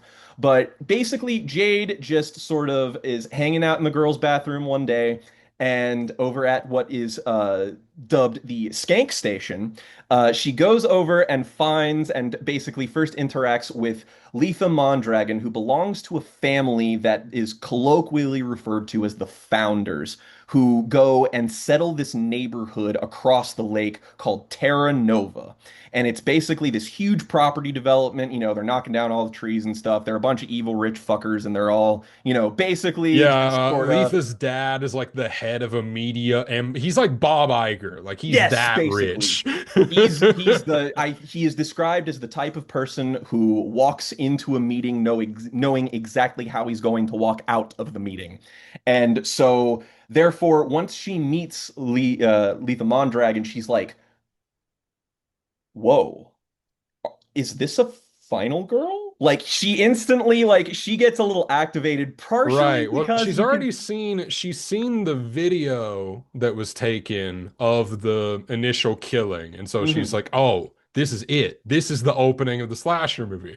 And She's so like, it's then she finally goes on the going to hunt. be fulfilled. And so Yeah. we need to find people to fit the roles of a typical slasher. And when she encounters Miss Mondragon and definitely has a little bit of a crush on her and also is like, just like she's so lonely and needs a friend so badly that it's just kind of the first person that shows her kind of positive reinforcement she kind of latches on to in a way that's really like charming. Like their relationship over the course of the three books is one of the real selling points for me, just because the way that they evolve and the way these characters play off of each other is both very entertaining and very insightful into what Graham Jones has to say about just these tropes and what have you, even though the tropes never supersede the characters. Never. Yeah, and In that's the fact, thing is that they're often talking about how the tropes don't supersede them. They talk mhm. about Jade talks about it as a point of frustration that her She life is more she wants it to be more complicated. predictable. She wants things to follow more rules. And honestly, that's what My Heart is a Chainsaw is. It's that she wants to believe in the slasher prophecy being fulfilled because it will take her away from Prufrock. It will somehow get rid of the things that she doesn't like, and it will somehow usher in this sea change that she doesn't need to depend on herself to do, even though that's what she has to do at the end of the day. It is a kind of arc about being in a state of arrested development. But it's also interesting because the layers really do keep piling on, because there's also this local legend about this girl named Stacy Graves who died a long time ago, and they've got this like Freddy style chant about her, about Stacy, Stacy, Stacy Graves, something something in your grave, yeah, that kind of thing. Yeah. And she becomes this like local legend, and she's often speculated to be the source of like a murder or like something. It's like that's could be something going on. And also there are construction workers that are suddenly going missing who are working over at Terra Nova, and then they're being found. And it's like so many different things are happening, but you never feel like it's sort of getting away from you. And as we kind of see her follow all of these things, we also get we get a little bit more information about her family as it goes on. And it becomes more and more apparent that something happened to her a couple of years ago that involved her dad, and we're not really sure what the deal is there, but Oh it was God. something really bad. And my favorite scene in this book, and I do say it as a scene because it is a very cinematic series of books that I think about in cinematic terms. But my favorite scene is when basically Jade's de facto support group kind of ambush her and try to put her into a corner into realizing the truth that she is denying. That being that her father molested her, and that was what caused her mother to become estranged from them, is because she couldn't take the guilt of knowing that she let that happen, which just drove a wedge even further between Jade and her mom. And I love this scene because you see these people, you see her history teacher, you see Lena Mondragon, and you see like these guys, they do care and they're trying to approach the situation delicately, but they're failing. Like there's a part where Lena specifically is like, "That's why you're obsessed with all of the slasher stuff," and Jade is like, "No, that's just who I am. These are the things that I like. They don't define me." But Jade Yeah, has to still there's a very grapple with the pronounced fact, moment where she's like, even if I was not traumatized, I would still yes, love this. which I love, because I love, or rather, I hate when horror or things that are trying to comment on horror, they always have to link an interest in horror to trauma. They always have to be like, because this terrible thing happened to this person, that's why they love horror. And it always Even comes like across as shallow. even like charitable interpretations of that make me kind of icky Yes, at this point. ick. It's icky. And this is interesting because not only does it not do that, it makes it way more complicated by the fact that, yeah, her dad actually did molest her and she did use horror as a way to deal with it, but it was because Anybody is going to use a coping mechanism. It just happened to be horror with Jade. And so the way that they're approaching it is they think they're being sensitive, they think they're understanding her, and this lack of this sort of communication breakdown between the two of them leads to her still not really putting it together. She's shoved it down. She doesn't acknowledge it. While you're reading My Heart is a Chainsaw, the idea that her dad actually legitimately molested her doesn't really ever cross your mind until that very moment it's brought up and you're like, wait, do they just think that? Is it possible? And then as it goes along, you're like, no, it definitely happened and Yeah, she's because dealing what with what it. you're getting at and what the book is getting at is that there's a lot of it's a very small town, and so there's a lot of very deep ties. Like 3,000 people live in yeah, Proof Rock. Sheriff Hardy, for example, one of my favorite characters in these Yes, whole books. He's classic, like he is John Saxon in Nightmare on Elm Street, except 1,000%. except like a 50% more curmudgeon. Uh, So John Saxon in Nightmare 3. Hell, yeah, yeah, he's she John even compares Saxon. herself to Heather Langenkamp in Nightmare 3 in the third book. So, all comes together in that specific way. But basically, as this goes along, we discover that like she kind of goes back and forth as to what she thinks the source could be. And she's like constantly speculating, constantly using horror movies as reference points. It's a And whodunit. It's a yes, it whodunit. The is. whole second act is like, could it be my dad? Could it be one of these construction workers? Could it be Letha's dad? Like, and using all these little different points of evidence. And like in this movie, it was like that. In this other movie, it was like that. In this other one, it was like that. And so it becomes like an interesting mystery to follow. The way this series uses the horror movie rules is that it does them with multiple choice. With Scream, the rules are a biblical text that shall not be infringed upon. They are the rules for a reason and they are abidden by. This, on the other hand, knows that the cultural context of all horror is completely separate from based on when it came out, how it came out, what specific subgenre it belongs to. So it is constantly a revolving door of her trying to figure out what is closest to reality that'll help me make sense of what this is. And you know what? As somebody who is very film literate and stuff, her going through these processes and like using reference points that I understood. Oh, this was such an easy read. Like it was so easy to just, well, I mean, technically speaking, I did use the audiobooks, partially because they have actual final girls read these. Barbara Crampton does the third book. Jane Levy from the Evil Dead remake does a lot of the second. There are parts of them that are read by Stephen King. Highly recommend those if you can track them down.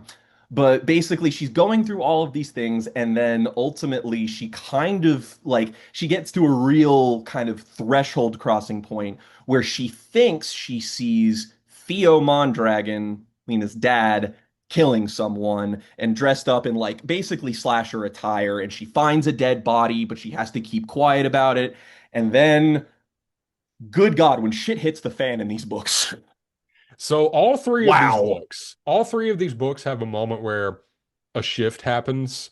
And Oh this is yeah, what I a mean when shoe I say drops that and it drops hard. these are like unfilmable. Not Mhm. because that like you couldn't do all this with special effects, but that it would be too upsetting to actually film and release. It's Uh like when he's taking it from slashers and the descriptions of the bodies, you know that he is taking from slashers because not only is it like, oh, all of these bodies showing up, like once Jade gets embroiled in the carnage and she's on the family's yacht that's out on the lake where all of the Terra Nova families are all like consorting and doing stuff, and people start dying, it's gruesome. Like yeah. That's it's another thing too, is that oh. whenever the ball drops, it's always set in some kind of big, really nice to picture environment. Hmm. Like the first book, there's a big set piece on a yacht. Hmm. Second book, the whole book is taking place during this huge blizzard. And so there's Mm. all this description of the weather and snowmobiles and different buildings that different characters are hiding out in. And the third book takes place during this gigantic forest Forest fire, fire, which yeah. again makes this, yeah, unfilmable in a way that makes it interesting to try to like realize in your mind, I and in a mean, way that elevates it beyond like just doing slasher pastiche. Like, yeah, yeah. do stuff that's unfilmable and put the God, character in it. it does suck that we don't live in a universe where we could have gotten a My Heart is a Chainsaw movie starring Amber Midthunder, which would be cool as fuck, but Just animate it. Just do it that way. you guys listening? Because I would watch that. And Just like, make them animated movies. They'll do there's great. I promise. there's even more than that too, is that like the most like visually captivating part of My Heart is a Chainsaw, other than like the very end to me, is when basically Jade escapes the yacht with Lena Mondragon and is basically like all but saying her dad is the slasher killer and who's like trying to like find them and stuff, and they're basically going back and they're lost in this forest, and basically while hiding from who they think is Theo Mondragon, who ends up being Theo Mondragon, is that they have to hide in this place where there have been like all of these hunted like elk and stuff that have all been like pushed together as part of and like held up in this like structure thing that they're hidden behind, and then all of the corpses of them fall on them while they're hiding it, and the description is just the most like I feel like my It's small intestine is sickening. like shrinking up just because it's so gross. Like the way he describes the way that it smells, I was like, "Ugh, Jones it's Jones is nasty as really fuck." afraid of killing animals. Like, He it's he the only he good has a real Indians. respect and reverence for nature in these Yeah. stories. The only good Indians is very explicitly about that. Like Mm. that is a fable about these guys who, when they were teenagers, they went out and one night they just shot a whole bunch of elk and took Hmm. them home and cooked them all. But then, one day something comes to get back what they took from them. Uh, and And and like this nature these books always have has that as like a way well. of paying something back. Like it will always like there will be some sort of devastation or some sort of event that will like alter the trajectory of the entire story at the drop of a hat. Yeah, whenever an animal appears in these books, like something really The bad is about to happen. Basically, Like, it's an omen, always. It's a very bad omen, and not what is better of an omen for something terrible than the third act of this story, which is essentially Jaws, but instead of the shark, it's an actual, well, I'll get there. Basically, what happens at the end of this is that there is this giant screening of Jaws on the lake that everybody gets on like all these boats and stuff for, and it's like this huge summer event, and it's just like I remember like going to camps in my childhood that were kind of like this, so it was very easy to sort of conjure all of the imagery here. But in the madness of showing Jaws on this giant screen and the sound system and everything, the logistics of every single part of this climax are so key and so important to understanding the like David kept interlocking sort of mechanism that is this plot. And so, you see like basically Lena and Jade are trying to ultimately solve what the fuck is happening, even though like Jade is still mostly certain that it is in fact Theo Mondragon who is doing most of this. But once they get out on the lake, people start dying. And when people start dying, they die horribly. People are getting their jaws ripped off. People are being like ripped in half. It's brutal. And in this chaos, Jade's dad is there. And well, in the so chaos of all of this, yeah, the twist of the book is that Stacey Graves is actually real. which And is the best fucking thing in the world. Because, Jen, do you want to know why the Scream movies are cowardly? because they won't do ghost face. Because they won't do ghost face. It is such a Scream thing to do, to just like, because when you're reading this, the idea that this story could become supernatural, it's like hinted at, but in the way where you're like, nah, it's not gonna happen. It's just It's a, just it's purple, it's yeah. fluff. Hmm. Yeah. Yeah, you're just thinking that she's going through the possibilities. And then when Stacey Graves is real and ripping people's jaws off, just like fucking just grr, fuck, it's nuts. And you're just like, this is so perfect for a story like this that wants to talk about these tropes because when you wall yourself off from the supernatural example, you're denying yourself a perfect expectation to subvert and an entire world of horror that you just can't comment on anymore. And so Graham Jones kind of opens this world of possibilities by having there be a supernatural explanation and a real explanation, because, like Scream, there is technically two killers that are going on here, in that the lake murders are done by Stacey Graves, but the construction worker murders are actually done by Theo Mondragon because he is trying to bury a kind of like an accident essentially that happened under his watch, and thus he would have been legally responsible for. Yeah, truly the first guy that dies in this is again another A tier name, which is something that Jade even comments on. This guy Grayson Brust Mm-hmm. dies on the construction site, who's the first person that we hear about dying in the book, and Yep. Jade is just like, "Oh man, that's a great name." It's yeah, and I love that little those little And he comments from keep Sky. that guy keeps coming back because his name Hmm. comes up in the second book, and then in the third book, we'll get there. Mm. What I love about My Heart is a Chainsaw in particular is, yeah, it's really all in that third act for me, is where Yeah. I realize that we're playing a completely different game here. Yep.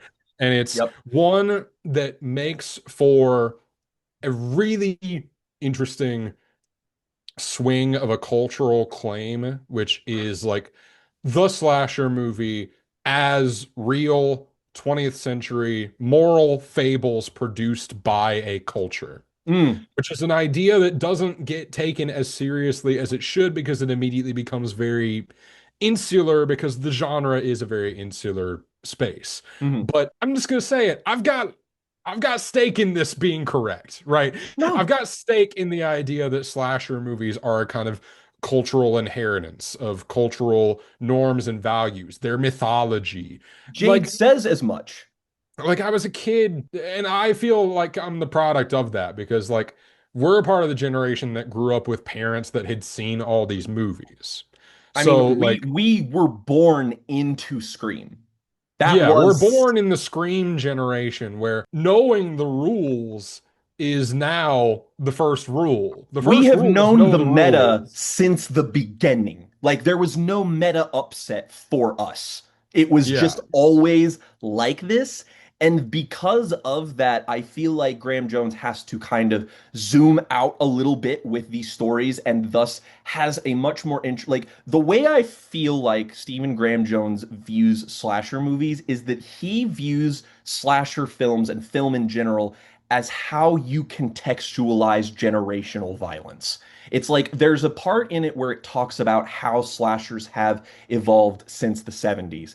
And it's really fascinating because it's like, well, crime and stuff in like the 70s was just this extrapolated thing that was used to kind of fearmonger in a really general sense. And then like once you drive into the 80s, you start getting more like themes. You start getting more like definitive things to sort of base the violence around. And then 90s sort of slashers come around and they kind of try to sort of subvert those things. And it mirrors how culture evolves and how cultures view violence very specifically. Specifically, also, there is a lot of really insightful stuff that is about just the connections, the surprising connections and parallels between Native American cultures and customs and slashers. That is just like that. I mean, I obviously in a million years would have never thought to make these parallels for obvious reasons. But now that I have a little bit more perspective, I'm just like, that is genuinely rather fascinating, and I feel like invites far more interesting academic reads of slashers, which deserve to be analyzed for Well, these things. and it makes sense that he opens all these books with quotes from Carol Clover because Clover was the first academic to really start making these connections. Like Ah, Clover even, yeah, I'm a rare bitch. I've read Men, Women, and Chainsaws, not just talked about it on the internet. oh, I'm a rare breed. But something that she talks about a lot in Men, Women, and Chainsaws is the slasher appears to be an offshoot of the Western because once there's no more territory to claim and Indians to kill, Right. then things have to come back out the muck and get their just dues. And Yeah. that's where the new fables come in. The fables for the first generation colonizer, Yeah. That's or rather, I guess, second generation colonizer that is born into the colonized land. That's the fable for that generation, where the Westerns are the fable for the colonizer. And I also just love the kind, like, the entire ending stretch of this book is superb. Not just because, like, basically, like, from the moment where Lena and Jade kill Jade's dad forward, this book is just utterly riveting. Because, I mean, like, for all the reasons that I already said, but it's like you have that, and immediately, like, just all hell breaks loose.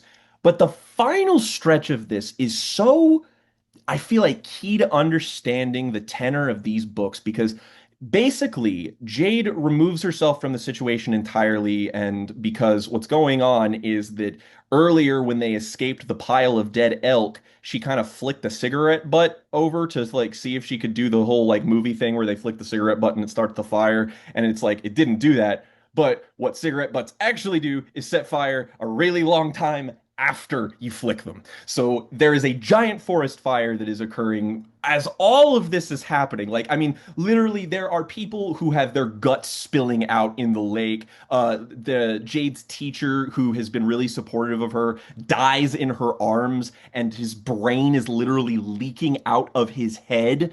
And it's like, and she has to just kind of deal with that. And then the way she deals with Stacey Graves, like they do a really like I swear to God, man, Stephen Graham Jones makes me like elevates my fucking blood pressure for Lena Mondragon, a character I really like, and then like he will just do the most outlandishly horrific thing to her, and you're like, well, she's fucking dead. Like Stacey Graves, like straight, just almost rips her bottom jaw off, tosses her off a boat, and thank God she actually survives. But you don't think that in the moment. And what happens is that Jade, she doesn't like this could so easily wander into some like hokey mysticism shit where it's like Jade uses her connection to the land with her Native American heritage to like no, she goes up to Stacey Graves and yanks her fucking bottom jaw off and then holds her tight and then sinks to the bottom of the lake, but she like holds her but like in a actually like caring way, and that kind of releases her.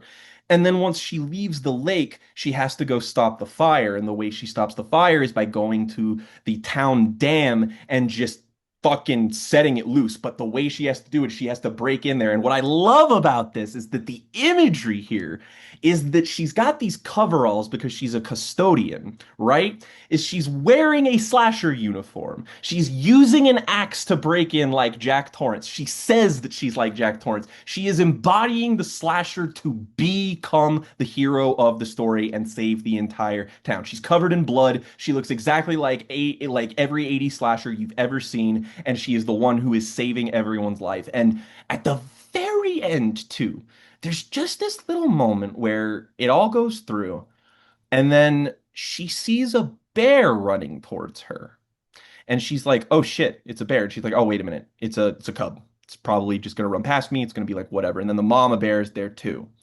And they encounter this trash bear as they're running away from all of this that has been talked about as being a potential source of the violence in Proof Rock, as being like one of the Yeah, ideas. one of Like the maybe initial it's red herrings in the book is like, yeah, that guy got killed by a bear. Has to so it be. could be a bunch of bear mauling. So maybe. And basically, the mom is like, the mama bear just gets up in his face and wrecks his shit so that they can get away. And she watches this happen and she gets really emotional about it. And the book doesn't ever really comment on why, but it's very obvious for those paying attention that it's because she saw this thing happen where it was like, it's this really sad moment, honestly, because it's like she's watching this thing happen in nature that's so hardwired into these animals that it's not even like it's just this protective instinct that they have to protect their young from a violent patriarchal force. and she's sitting there thinking about how her mom was not there for her in the way that a fucking bear was there for their cub, and she doesn't even have that. And it's just such a poignant moment to end on, and I was like, wow, what a thoughtful, fascinating, invigorating take on all of this. And then we get to the sequel, and this is my shit, dog. Oh my God. I I'm not gonna lie, Don't the first Fear the time I read this Reaper book, is elite Jake core. I love this book. first time I read this, it was kind of in a fever dream where I was just like reading it. I didn't stop and I finished it in like a day. Oh, I So did too. there was a bunch of stuff reading it again this time where I was just like, oh yeah, and that happens. Like I was really able to get into the details this time in a Hmm. way that I wasn't before because yeah, the prose in this one is just so good that I was like getting completely lost in the sauce and not really thinking about it and just kind of experiencing it in a way that I so rarely get out of And prose. funnily enough, too, I actually had a really unique experience with this book because it started, and I knew that these were three different books that were about Proofrock, but I had it in my head that because of the disparity between the first two chapters, I thought this was like going to be an anthology of like just different perspectives of people around like Proofrock, just dealing with the consequences of what happened. And that is what happens. It's just not an anthology, but it's because it starts off with this very isolated incident and then it immediately segues into this very sort of mythic storytelling, alternate history kind of thing with this serial killer who is a Native American who is goes by the moniker Dark Mill South, which is Ooh. just so fucking cool sounding. I'm never gonna get over that. Look, Stephen Graham Jones has a knack for names, and I gotta call it where I see it. Respect. And what happens is that some people start dying in this terrible snowstorm in Proof Rock. And at this time, this serial killer who they describe the methodology of, and he is essentially a guy who is a serial killer because he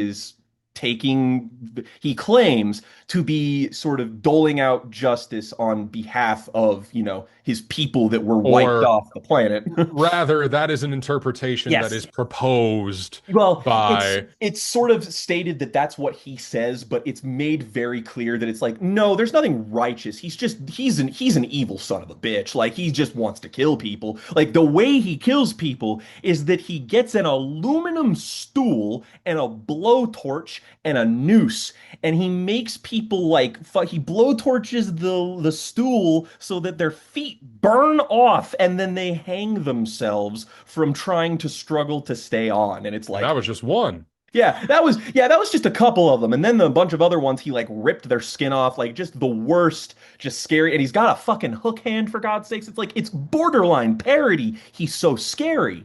And then immediately afterwards, you get like a little bit look at Jade, and I'm like, oh no, we're doing like an actual story here. Okay. And what we end up getting is this very snowy, very isolated, almost Shining-esque sort of Salem's Lot town. Like it feels way more community oriented, which I think is very important for this story, just because it's about how the community bounces back from the events of the first one. It's about seeing the repercussions of everything that's happened. And also, there's a ton of continuity that happens between the books where Jade is the sort of central figure of a giant investigation regarding the Independence Day massacre because she was caught on video by this girl named Tiffany who posted shit on Instagram and got viewed by like millions of people. So Yeah, like, there's a viral video of her stabbing her dad in the face. but the defense that she rests on, which is largely true, is that she just like didn't know that she thought it was fucking Jason coming up behind her in the boat, and she just had to be like, ah. So So it goes, but so she became the sort of central figure of this investigation, and she gets put out on a kind of parole where, as long as she does not violate or destroy any like government-owned property, then she will be fine. Yeah, And because it's so funny. The way that the case is explained is that they're basically just like, yeah, what the hell are we gonna do? yeah, like they It's like like because of the supernatural component, there is a ton of shit that are just like it's why she becomes even more of a pariah, really, is because there's a bunch of unanswered questions that everyone in Proof Rock still has where they're just like, I don't know. Like some people don't even believe that that shit happened, and a bunch of other people saw it happen, and in the wake of that, it's like we see that Lena survived and had heavy Letha. You reconstructive keep saying surgery. Lena. What are you doing, man? Letha. Sorry, sorry. I have to point out there is one tiny complaint I have is that there are lots of characters that have very similar names. There's Rexall, and then there's Rex Rex Allen. There's Allen. Letha, and then there's Lena, and then there's just it's hard to keep track of. That being said, she gets heavy reconstructive surgery to like sort of repair her jaw, and it's like it actually goes into like detail of the fact that she legitimately struggles eating, like she can't like eat solid foods anymore, and it becomes a really big plot point that she has to constantly take painkillers to like keep herself with it and everything. But since then, she has gotten married to the guy who kind of de facto saved some people during the Independence Day massacre and became the deputy sheriff of the town. And she has a kid now. And Jade is sort of going to posit herself as kind of the godmother slash aunt figure to this child, which is a really it's a really good setup for some stuff that's going to happen in the third book. So you see that, like, Jade is trying to kind of reintegrate herself. She's trying to kind of move on. And with that, she's also really eager to abandon her love for horror. Like, she's like, she corrects people all the time of saying, it's like, no, my name's not Jade, it's Jennifer. Like, she doesn't want her previous persona because she associates so much of it with the trauma of what happened to her. And she's very reluctant. It feeds into the fact that she has imposter syndrome. She does not view herself as a final girl, despite the fact that she saved literally everyone in the last book because she doesn't fit the archetype. She doesn't have all of the things that somebody like Letha has. And in that way, she is willing to discard all of these things. And she's like, I don't want to associate, like, I don't want to. This is what I meant when I was talking about why I was going to relate the Olivia Rodrigo album to some stuff we had to talk about later. And that it's like, basically, it's the same arc, is that she confuses maturation for abandoning herself. And then she just wants to participate in community because she's fucking lonely. Like, she's a little bit less frazzled than she is in the first book. She's got a little bit better of a head on her shoulders, but she's also way more cynical. Like, she's just very, very tired. And I mean, obviously with good reason, but she's still kind of the Jade we know and love. She's just very reluctant. But once some murders stop popping up around this snowstorm, particularly of some teenagers that's happening, and a lot of them are part of the senior class that had something to do with the massacre that happened in the previous year, and there's some stuff going on with one of the twins on the boat that was on the Terra Nova yacht that they had to hide while all of their parents were being massacred by Stacey Graves. And essentially, like, a bunch of them survived, but they didn't find out that they survived until much, much, much later. And one of them went off into the middle of the woods and became feral after like a month because she just kind of lost it after seeing, people get ripped in half in front of her. And the other girl sort of becomes very like what you see happen to Prufrock is fascinating because Jade abandons herself, and it's like the self that she abandoned is absorbed into the community because everyone becomes way more obsessed with horror. There's a fucking rental video store that the high schoolers put together as part of a project to like because they're all It's their talking about business horror movies. project. Yes, their Yeah. senior project is to start a business. They start Mhm. a video store. Yep, a video rental store with the exact intention of like, hey, this is really old, let's kind of bring it back. And But they like, and they stock it with all of Jade's old VHS tapes mhm. after she got There's a arrested. section dedicated to her in the store.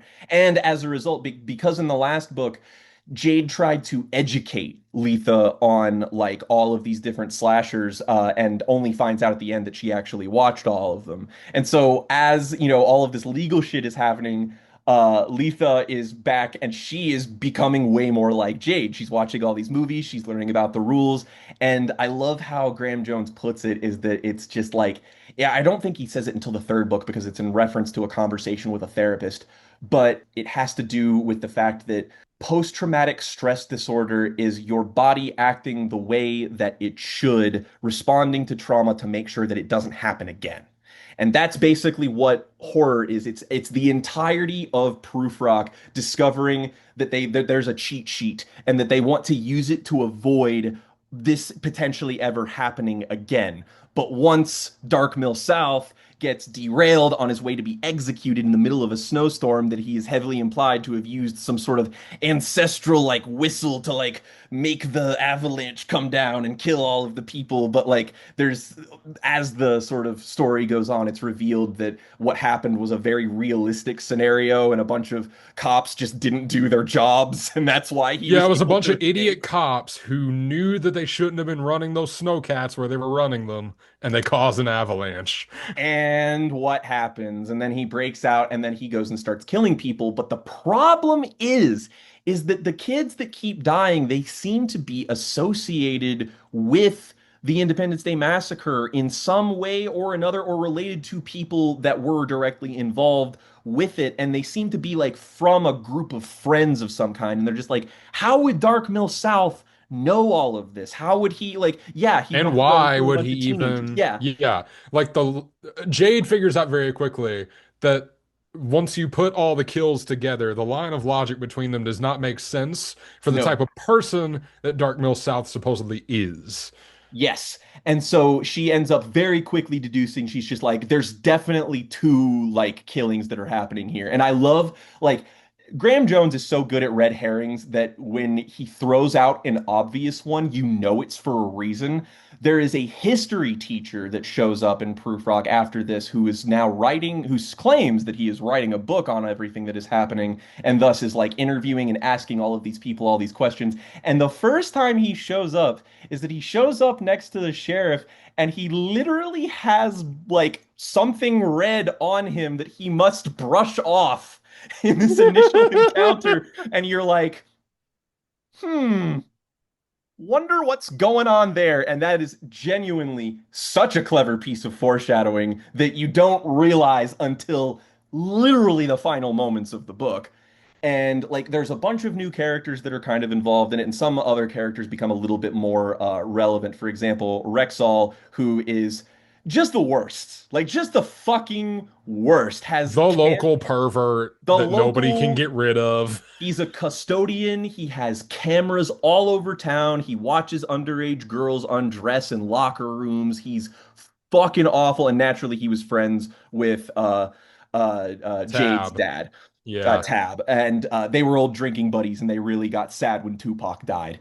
And like he gets involved because he's got all of these cameras everywhere, and he's getting drunk at home because Tab is dead, his only real friend. And then he sees this long-haired Indian guy around Prufrock killing people, and he thinks that that's Tab. So he goes after him in a drunken stupor, and it's setting up all of these different wind-up toys, essentially. It's like we've got the sheriff who's also trying to work through everything, and the deputy who's trying to live up to the same expectations that the town is kind of casting on him, that, they're just kind of like, you're kind of a loser who just happened to marry a rich girl, so, you got to work hard to be able to do this. And then there's also the sort of setup at the nursing home in Prufrock, where there are these kids that get murdered that are identical to the murder in Friday the 13th, where Kevin Bacon gets the arrowhead through his throat.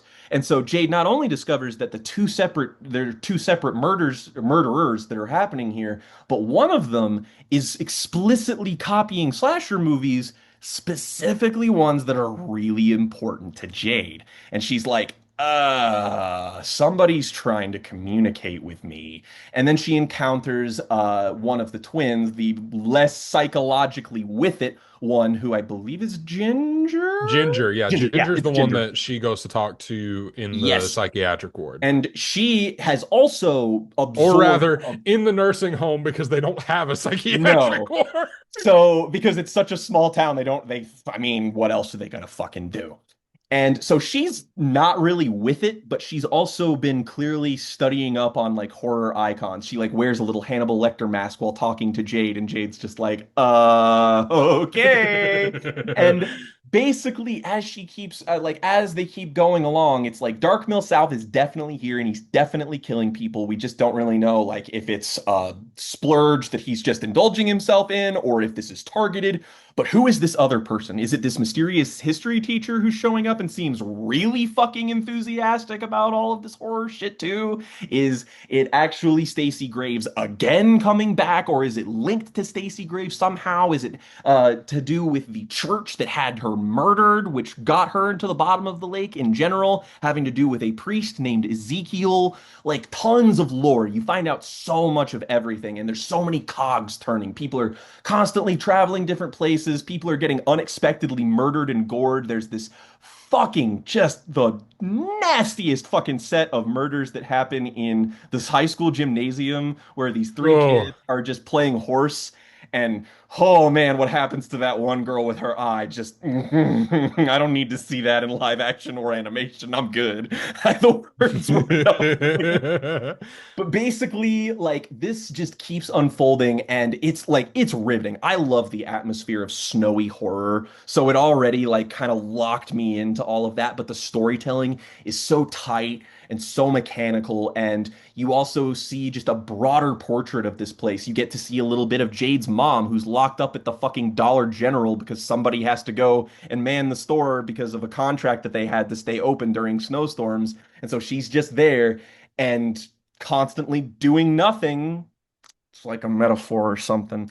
And so there's like, again, lots of cogs that are all turning, but essentially what ends up happening after just fucking, there's a lot of people who accidentally shoot each other in this part of the story. Like there are people who are mistaken for other people, people who look like other people. And then the shoe really drops when they get Cinnamon Baker, the twin, who she's kind of positing as being like, this is the final girl this time. Yeah, Because the Jade thinks it's mom, going to be Cinnamon because her mom died, mhm. yada, yada, And yada. all of Cinnamon's friends are in her class are dying, so she's taking revenge for them, right? Except when they have her in the police station, uh-oh, a strand of hair comes off, her head's shaved, it's actually Ginger. Oh no. And then she escapes, and then Jade is like trying to put two and two together, and she's like, does Ginger view like what happened? Does she view me as responsible for what happened to her parents that night on the boat? And that's kind of happening in that direction, but there's also a notion of one of the twins viewing that like there is an imbalance of the amount of lives taken, as in more Terra Novans, as they put it, died than Prufrockens. Then so they're like, we need to Oh, that sort makes of me so balance upset. Like, yeah, that interpretation is definitely there, but that's the part of the book where I'm just like, oh, I hate this villain. Oh, I all the hate this worst. villain. The worst. And basically, like, all of it converges on the lake as it's frozen, where it's like Dark Mill South shows up, fucking Cinnamon Baker shows up, but you find out that, like, one of the twins is died, gets a fucking screwdriver in the brain, but then you figure out that it was actually that Ginger was the actual one that died and not Cinnamon because she was pretending to be her sister the whole time after shaving her head. And then Cinnamon is the murderer because she was trying to frame Jade this whole time. And all of the reports that she's been reading, she took from the history teacher who basically had sexual favors with her to Is give grooming her her. Jade's paper. Yeah, Yeah. is grooming her essentially. And then because of the rumors that were started because of that, that's why she ends up killing all of her classmates because she's pissed at them for starting those rumors.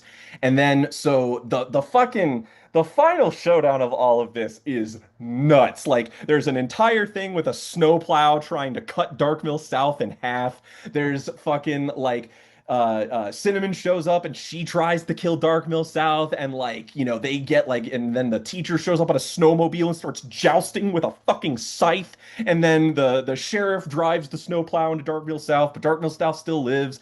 Jade's mom ends up breaking her spine and dying, saving Jade's life in a beautiful moment of like symmetry where she is basically like, before she let a man who looked like her father abuse her, and now she is fighting against the man who looks like her father but saving her life. And there's a really nice little character arc there. and like the sheriff is down there, and he's constantly sort of meditating on the fact that he lost his daughter years ago when she drowned in the lake. When a bunch of people were sort of around, a bunch of high schoolers were around and like didn't notice, like a very Jason sort of Friday the Well, no, 13th-esque it setup. was Tab, and it was Yeah, it was all Tab Tab's and the friends. mom and a bunch of other of those guys in Because that same group. another plot point that's running through this book is that Hardy is following around this white elk that he keeps Mm, seeing all around town. The first thing that happens is that he calls Jade and is like, "Come look at this. This is it's really crazy. cool." Uh, Awesome. and then there's this whole thing about how Cinnamon and Ginger found some kind of amorphous Some mass growing under Hellraiser the shit. pier. And they're like, oh, and they like fed it shit and something. And they were also like taking footage of Stacey Graves like going around places. And they were on to the mystery basically the whole time. And then the And elk like, ends up killing Jade's mom because she was also there, because the elk ends up being the spirit of Hardy's daughter. that was when this book went from great to greater to me because like I was so involved in all of this, all of these gears turning. And then there's just the moment where, Rexall shotgun blasts this fucking thing's head off, and then they go up to it and it's like still standing and they're like, what the fuck is this? And then they just pull on this little thing of like white marrow, and it's And Hardy's it's her. dead They pull her daughter, out. except she's described as being like held together by nothing but memory. And he goes to the lake and basically dies with her again. And I was like the way he like writes it is just so fucking like that was some rough shit, man. I really, because you're kind of feeling them setting up the sacrifice of the sheriff like the whole story. Like you're Yeah, feeling you like kind that's of gonna. know that Hardy is gonna have the Ben Kenobi moment. Uh, But instead, they make the moment a choice for him. And I like that a lot more. I like that it's something that he just chose to do. He was like, no, yeah. this is where I belong. This is where I'm going. I'm setting her to rest. I'm being with her. And it's sweet and it's awesome. And there's another fake out with killing Letha Mondragon in this that is even more of a nail biter than the last one, where you think she gets ripped in half by Darkville South. That cliffhanger chapter, I'm gonna fucking remember that, Steven. You There's son a of a one bitch. of maybe just my favorite because it's so gross. And that's the thing, is that this is the grossest of the three Mhm. somehow. But it's the moment when Darkmill South, he's described as he picks up the corpse of one of the twins, swings it around, and hits the other one with it. Straight up the fucking Friday the 13th remake shit with the sleeping bag and the like it's just that. And like it ends at such a definitive little point, and like there's this moment where she like the beat that it ends on is that Jade takes responsibility for the snowplow being destroyed so that the deputy can keep his job, and that means that she's going to jail, but she holds up Darkmill South's little hook hand that she managed to hold Like on to John as Bender. like John Bender at the end of the Breakfast Club, in a little ironic subversion because the teacher was obsessed with it. And that little moment, I was just like, all of this being tied together is just so perfect. I don't even know how you continue the story other than the fact that it's like, I mean, I don't want Jade to go to prison because she didn't do anything, and she kind of rehabilitates herself and finds her love for horror again. And I found that to be really One of fulfilling my as a sort of favorite little place to elements of her take her. characterization in this is that there are movies that she's missed Hasn't while she's seen. been in The Happy jail. Death Day cupcakes is a Yeah. really pivotal point And where so she's just like, Jones uses that to like outsmart his own protagonist. it's so good. I love, nobody would think of shit like that, but they would be like, somebody references It Follows, and she's like, "What?" And it's like, It "Oh, follows what? it's great." And then we get a real shift with this final book here with the Angel of Indian Lake, in that we get a first person narrative from Jade's perspective, which I find really gratifying because it takes place, I believe, 6 years after the second book. And between these two things, it's like Jade gets basically, she goes to prison, she does serve time, and she comes back, and because I Because mean, this is a tiny ass town and they That the need Mondragons somebody. basically owned the entirety of the school board. Letha is able to sort of use her influence to get her to be a sort of probationary history teacher because she gets a correspondence degree in prison, which is just a cool little detail that like I feel like only an author like Graham Jones would be like smart enough to kind of put into your story. It's just a really unique You know how perspective to have a Sidney character come Prescott from. keeps changing jobs in between movies? This It is like the becomes better version of that, where they're actually thinking about continuity it. matters like a Yeah, the lot continuity of more. it matters because I watched Scream 3 recently at Gore Club and I was like, oh yeah, she does what my wife does now at the start of That's this right. movie. I completely fucking forgot about that. Wow. She Huh. works for like an abuse hotline. Well, basically, we see Jade like he and the first person narrative is kind of being told through Jade as though she is speaking to her dead history teacher. And so we kind of get a lot of, the themes of that they even reference Scream 3 and they're just like, what are the rules in Scream 3? The past always comes back to bite you in the ass. And that's kind of the theme of what this is that Jade is now a school teacher. She teaches history. And the way this opens, though, I find is so curious, is because it opens on these two kids that are making like a documentary about the violent and bloody history of Proof Rock, Idaho, and it's for a school project, like a lot of the things have been framed through before. And it's sort of feeding into how Graham Jones is, again, talking about how you alter narratives. Like, it's very funny how we hear her distinctly talk about making creative choices for her documentary that are not truthful or representative of reality, that are just made for the sake of stylization or just made for the sake of being entertaining, and how that once people view it, is going to be an interpretation of the truth that those people carry forward and thus will create some kind of misunderstanding. The whole history being written by the victors thing is a very common theme of these books. So her being a history teacher is kind of like a good little thing of, living up to the legacy of the adult in her life that meant a lot to her. But also it is kind of a way for Jade to sort of instill what she learned to other people, but not quite yet, just because she's just kind of trying to make it at first. Like she's like on medication, she's convening with a therapist, she's a bit of a mess, but she's getting her life together and she's obviously trying to hold down a job. She's constantly meeting with Letha. She's officially Adrian's godmother. It's like it's a really nice little slice of life thing. And then suddenly when they're talking about a potential car and corpses that could have been found that were missing during the Dark Mill South fiasco that have just been lost because of the weather conditions, somebody gets decapitated in the middle of the carpool line. Yeah, somebody Like, gets I killed, was shocked gets when this happened. decapitated at the school. While they're there, like I was like like with the moment where the book is just like, and then they heard a blood curdling scream, and I was like, what? What do you fucking mean? This is like we're still in the expository like opening segment of like the book here. And then they just go back and it's just like, yeah, the guy who was eating a powdered donut a moment ago doesn't have a head anymore. And you're like, oh no.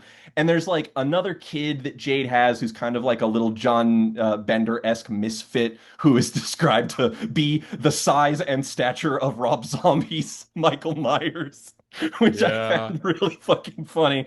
And he's got like a drone and he's kind of like kind of a Jade-ish type character, but he's clearly a kind of over it all zoomer. Like yeah, when she referenced, she's like, "What do you mean you don't know Scream?" And, like there's like a bit of a disconnect between the two of them, even though they like go out and basically there is also a fire that is going out that is basically preventing the police from doing much of anything at all and is making everybody stay in their homes, and it's just a fucking mess. And Jade is essentially like Letha's out of town at the moment, and the sheriff is trying to work on the fire. So Jade and somebody at the police station are trying to sort of take care of Adrian in shifts. And I won't lie, This is the book I had the most trouble with, not because I think it is even significantly like less good than the other ones. It just takes a little bit while longer for you to understand where it's going. Because like for the first couple of chapters, you're really involved with Jade, and that's where the book really exceeds. But in terms of like what the story is gonna be, it's not until a zombie version of Tab Daniels pops back up until this goes absolutely fucking sicko mode. Because the Yeah, second they half of this book is fucking awesome. they really go for broke where yeah, not only do they do zombies, but they drop the ball on Multiple. that. They drop the ball on that in the best way possible, which is that the first zombie that we actually see is Tab. Hmm. Well, And it's not even really that because we do see in the opening scene that Grayson Brust, the guy that was killed at the beginning of the first book, mhm. his grave has been mysteriously exhumed, but we don't ever really figure out what that's about until we realize that it's too late and there are zombies everywhere.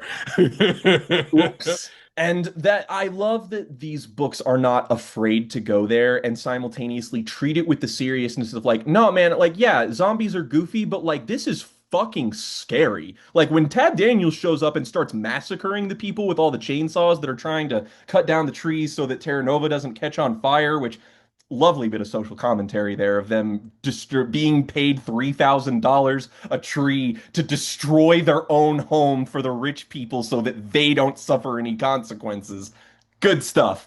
But man, when Tab Daniels shows up and just starts eviscerating people, including Sheriff and Letha Mondragon's husband and Adrian's dad gets a pickaxe in the mouth. Ouch. And that entire thing, the way that resolves, like, first of all, they murder Tab again with a helicopter. Just, just fucking sprays them everywhere. Great stuff. And there's this part where Jade has to tell her what happened, and she reacts about as realistically as anyone would, which is she beats the ever-loving shit out of Jade and has an emotional breakdown. And they have to team up together in order to basically seek out like what the fuck is causing these people to come back, like what is happening, like is there something being dug under the town, like is there something going on, and basically they discover that the entire sort of linchpin of all the supernatural activity, all of it does go back to Stacey Graves, but specifically the church of people that are responsible for Stacey Graves' death, Ezekiel and his choir of and his hell choir, basically a In whole. the first chapter of the book, there's a mention about Ezekiel and a little line about how they always call it Drown Town because there's a rumor that they're still alive down there singing. And when a hole is just sort of bore into this church, basically all of the bad shit be escaping.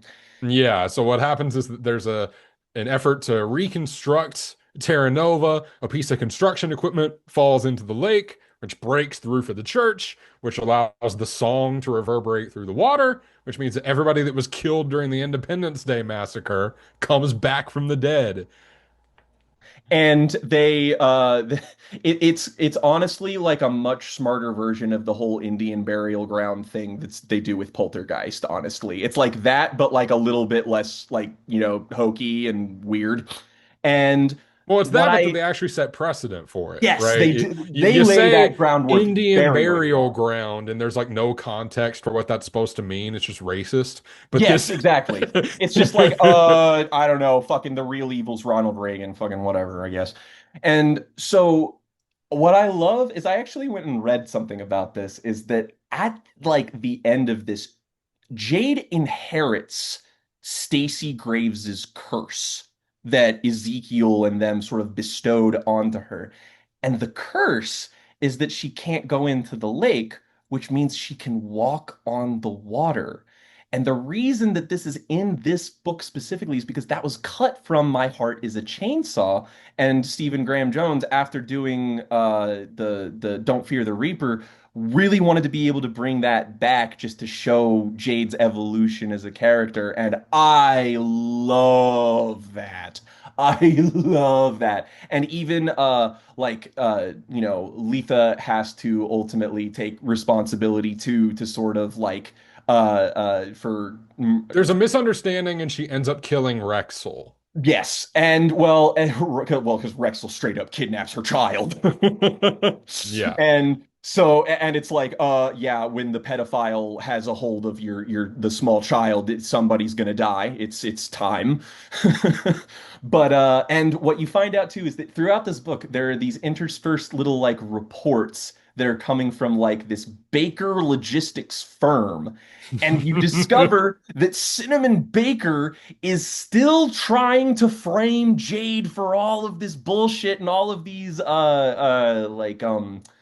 instances of vandalization that are occurring around Proof Rock and stuff just to get one over on her just because of everything that had happened.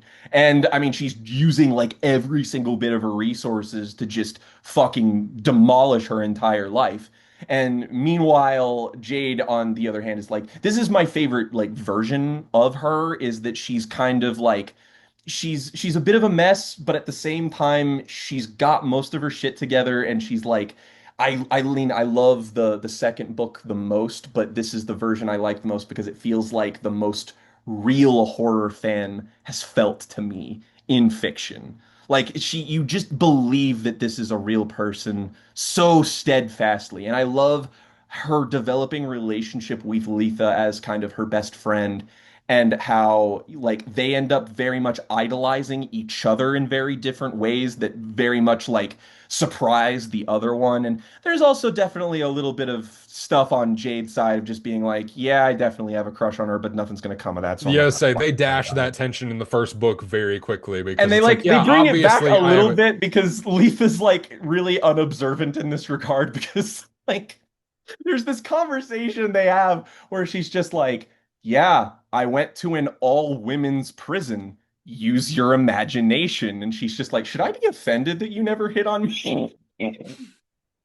yeah, there is a great moment in the first book where they're talking. Well, uh, during the whole intervention where Jade is just like, "What if I like girls?" Yeah, yeah. But like that's And as there's far as it goes, and I like that element of the well, and trilogy is there's that it's not. also moments where she's just like, and then she thought about what it would have been like if Letha kissed her right there. But that wasn't going to happen. So she moved on. Yeah, It's it's a just like, very like anyway, it's not Jade is not a cloying person. And so no, it doesn't no. manifest that way in any of the prose. She knows that Letha is too good for her.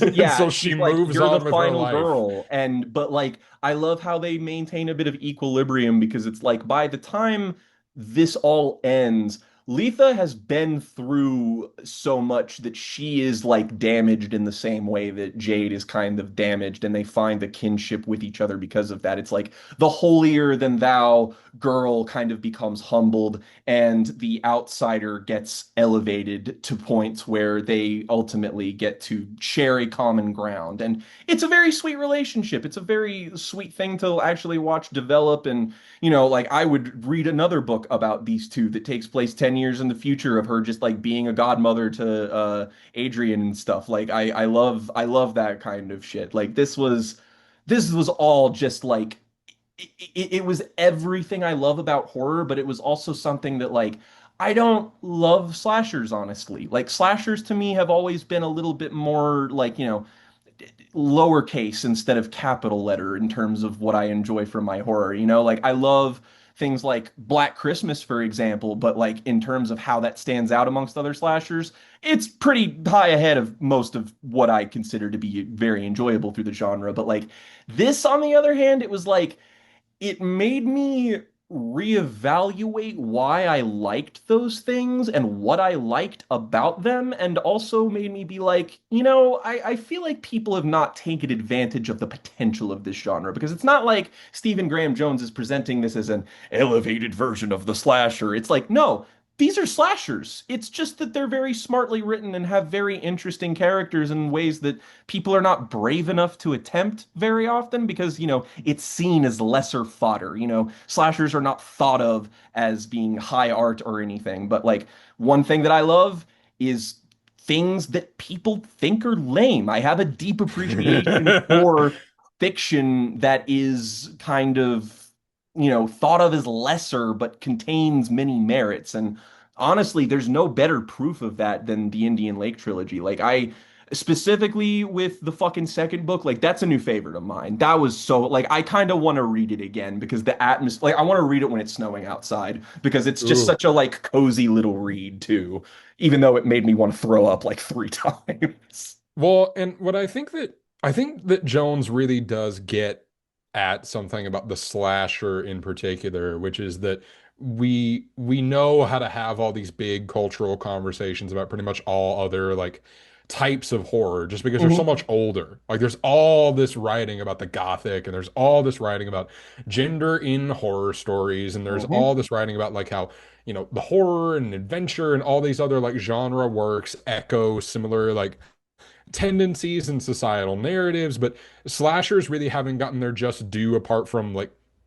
jerking itself off like Scream does. Yes. And what I think that Jones really gets at is that no, there is like a higher status for slashers as a uniquely American cultural impulse. Because what I love is that Jade is constantly able to like find the hidden Native American stuff in all the slasher Hmm. movies. Like there's a particular moment in this where she's talking about how like in the opening scene of The Shining is shot on Blackfeet territory. So like Yeah.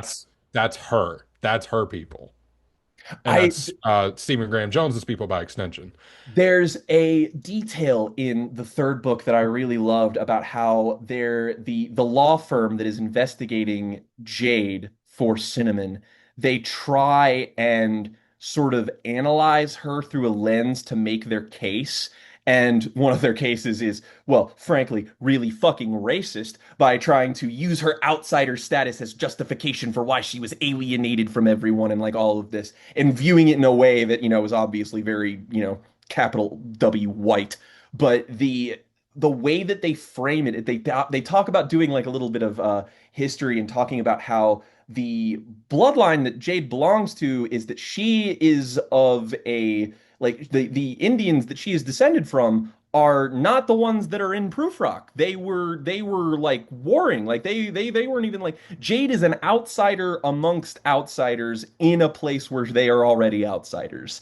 So it doubles down upon that, and I feel like Graham Jones understands the appeal of the outsider, but also the strength of the outsider in a way that's not glib, in a way that's not like, you know, oh, you gotta, everyone has to get on this person's wavelength because they're the ones who know the real truth, and everyone else needs to learn what they have to do. Like, no, Jade has to learn a lot of very difficult, very important lessons throughout these books that make her a very well realized and very flawed character. In fact, I kind of read Armitage, the teacher in the second book, as kind of a like a parodic criticism of Jade in the first book because he's constantly like he's doing the whole horror thing, but Jade Yeah, I gets mean there's really annoyed the with it. She's just like, "Will you just stop?"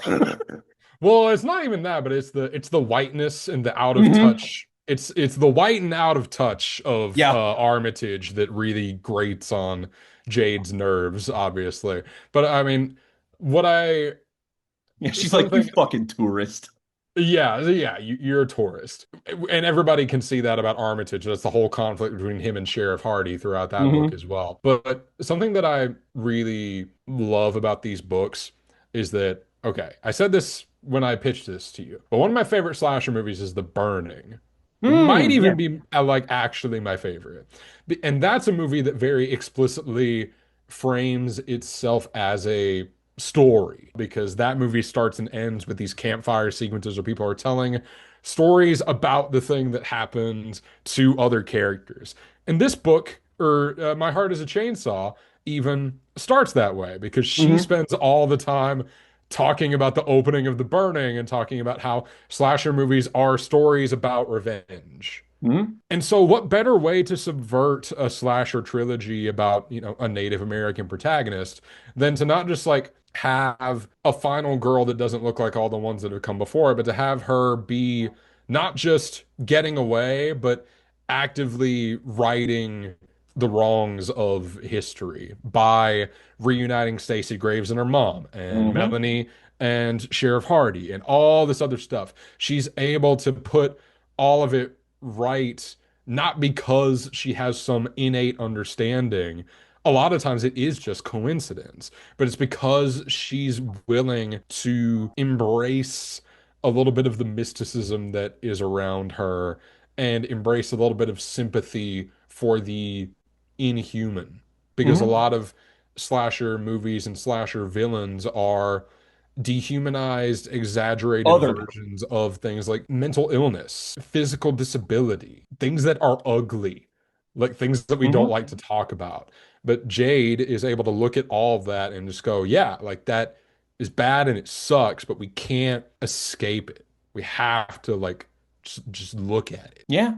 It's not going to go away. We have to learn from it. And that's important. It's just like I feel like the idea of her becoming a history teacher is a really like wonderful little plot point just because it's like unless we have people who are there to tell us these stories, unless we have people who are there to understand these things, then history is going to be written by the Terra Novans and nobody Yeah. wants that. And it's about somebody that has the willingness to not just like, it's about somebody who has the willingness to hear and interpret and interrogate the Hmm. stories. And it goes beyond the surface level glazing of somebody like Armitage, right? Where Hmm. it's like, oh man, isn't all this stuff just so cool? And I'm just like John Bender. It's Literally jerking off in the middle of a bunch of horror memorabilia. Literally. Ew. And it's Gross. about Jade understands the idea that this is culture having a conversation with Hmm. itself. And she tries to embrace that dialogue, which is like if you're a fan, that's what you should do. Like that's the Yes. goal. Yes. Absolutely. Like this Start a is dialogue with the work. it is one of those things where it's like it is certainly like critical of horror and slashers to some extent, but it is also one of the few times where I was never under the impression that its criticisms outweighed its undying love. Like when Graham Jones says, and he would be listening to a certain Goblin score later, this dude knows ball so hard that I don't even think he was talking about Suspiria. He was probably talking about like fucking Tenebrae for all I know. Like, Deep red. yeah, exactly. Like he's like this guy has such a bottomless wealth of knowledge about this stuff, but clearly wants to apply it in a way where he wants to share that love and not like hoard it, which is why like a lot of like horror collectors and stuff are like that, and it's why I don't relate to them just because they want to like not I mean they do want to gatekeep for more or less, and I'm just like I Yeah, they want to that's gatekeep. stupid. They want to, and this is the thing that as a young horror fan, it was always like, oh, you got to watch the most intense thing that I've ever seen, whether that's like Human Centipede or whatever. And it's just like, Martyrs. yeah, Martyrs. No shade to any of those Yeah, movies I in mean, I like particular, most of these movies, to be but there's a fair. certain type of person that Hmm. is like just in it for the thrill, and this movie Hmm. is about going past the thrill. These Like, what does books are it about mean? going past the thrill. And it's like we've And thought of this as being mindless for a little too long, haven't we? Like we can finally all admit to ourselves that it's we're kind of ready to pop open the hood a little bit and see what's going on under there, just because, you know, these things like it all feeds back into we've been the trying to do it as a way to make us above it, which is again where I think the Kevin Williamson stuff comes in. And not that I think Kevin Williamson is above it. I don't, but that's how like some a of that lot of people who reads. love those movies, though, would definitely treat it like that, of just like, I'm smarter than this genre. Therefore, these movies are telling me that I am smarter, so I like them. This is like, Yeah. no, this is a book that understands atmosphere. This is a book that understands, well, I mean, fear and tension and all of these things. Like, again, the moments of actual like that's part of why slashers had never really worked for me is that because like yeah I can appreciate the kind of spectacle of the gore but like tension feels severely diminished in them when this sort of stakes are all just like I mean I know everybody's gonna die and like I know like again they abide by the rules that I know exist already and so their sort of lack of willingness to engage with their own meta is just kind of what holds me at arm's length from them because I don't feel the same level of tension but like something here on the other hand it's like yeah fucking the main characters in this die literally all the goddamn time like there are parts of it where you think Jade is gonna fucking die And not to mention, I love how the continuity between these books is maintained, not only from Letha's injuries, but Jade's. Like, she loses toes, she can't move her fingers from the first one. Like, she has to constantly take medicine and stuff. And it's like, that's something you also don't get either. A lot of times, horror movies will just be like, oh, you'll tell that somebody survived a previous movie because they'll pop a pill once. And then, they'll just be like, oh, yeah, they gotta have heartburn from being scared. You gotta have a realistic panic attack. Uh, But no, I love these books, and I and love them too. They're I'm phenomenal. I'm so glad. Like I highly like these. The best part about them too is that they are so easy to read. Like the prose is so engaging and thoughtful, but like you won't be able to put it down. It has the same page turning quality as every great king does. So So, where does that leave us?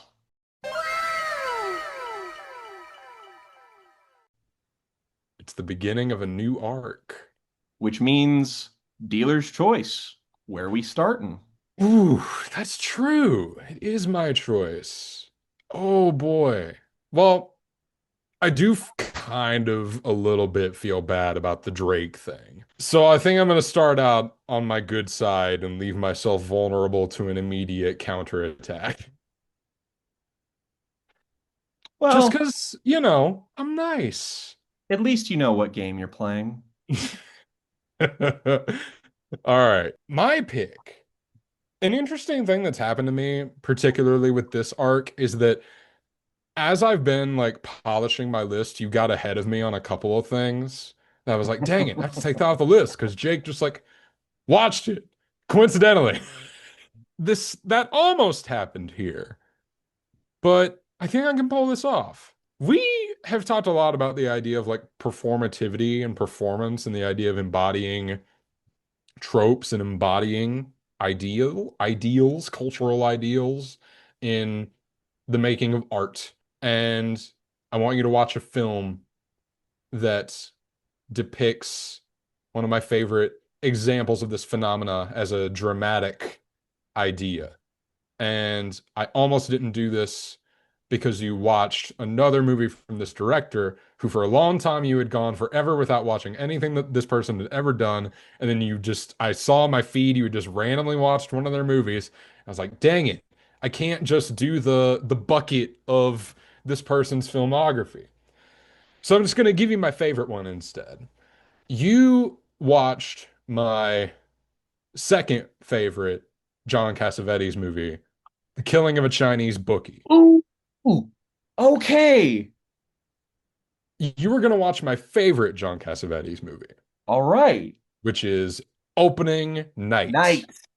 Fuck yeah. That's where I wanted to go next anyway. One Okay, of one sick. of his greats that he made in collaboration with Jenna Rollins, and my favorites out of any of his films, even for that peak era that they had in the 70s where they were just making elite stuff all the time. Opening Night is my favorite. We're gonna watch Opening Night. We're gonna talk about it.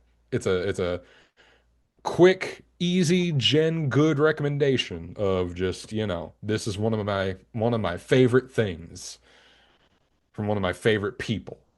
What do you got? Is it time? What vengeance have I wrought? Oh, Jen. I was very upset listening to those Drake albums. I had all but sworn that I would never give that man the time of day again. And you know what?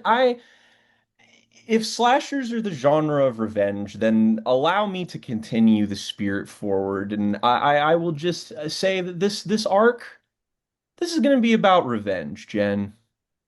Because you know what?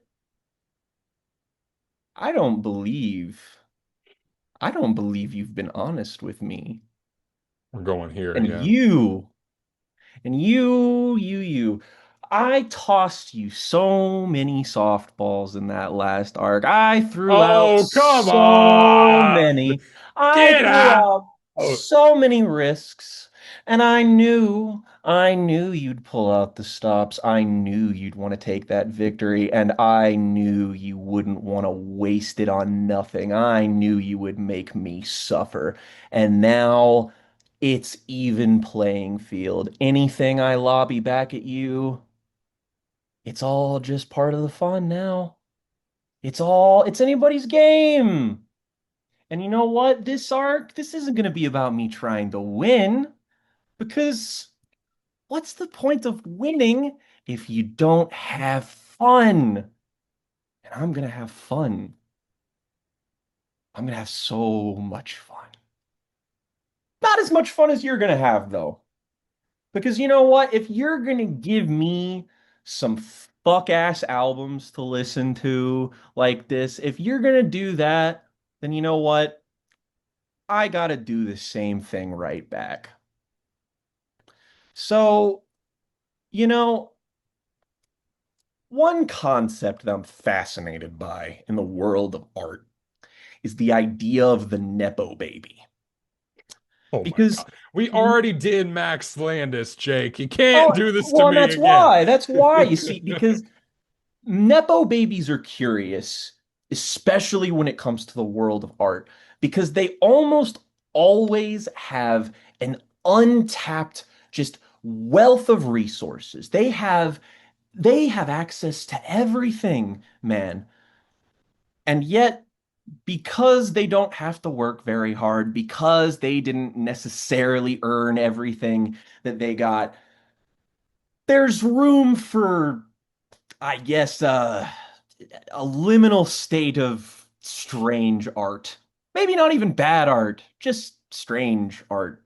But I'm gonna have Wait a you talk second. I'm gonna talk with you about some albums that I've listened to in the past. And you know what? I got one good what we've been listening to segment out of these in the past, and I that's not enough. It's just not enough. And if you were gonna subject me to the unbridled narcissism and ego, I can only do you one better by serving it back and doing the exact same thing. Because, Jen, you are going to listen to the four albums, the discography of one Jaden Smith.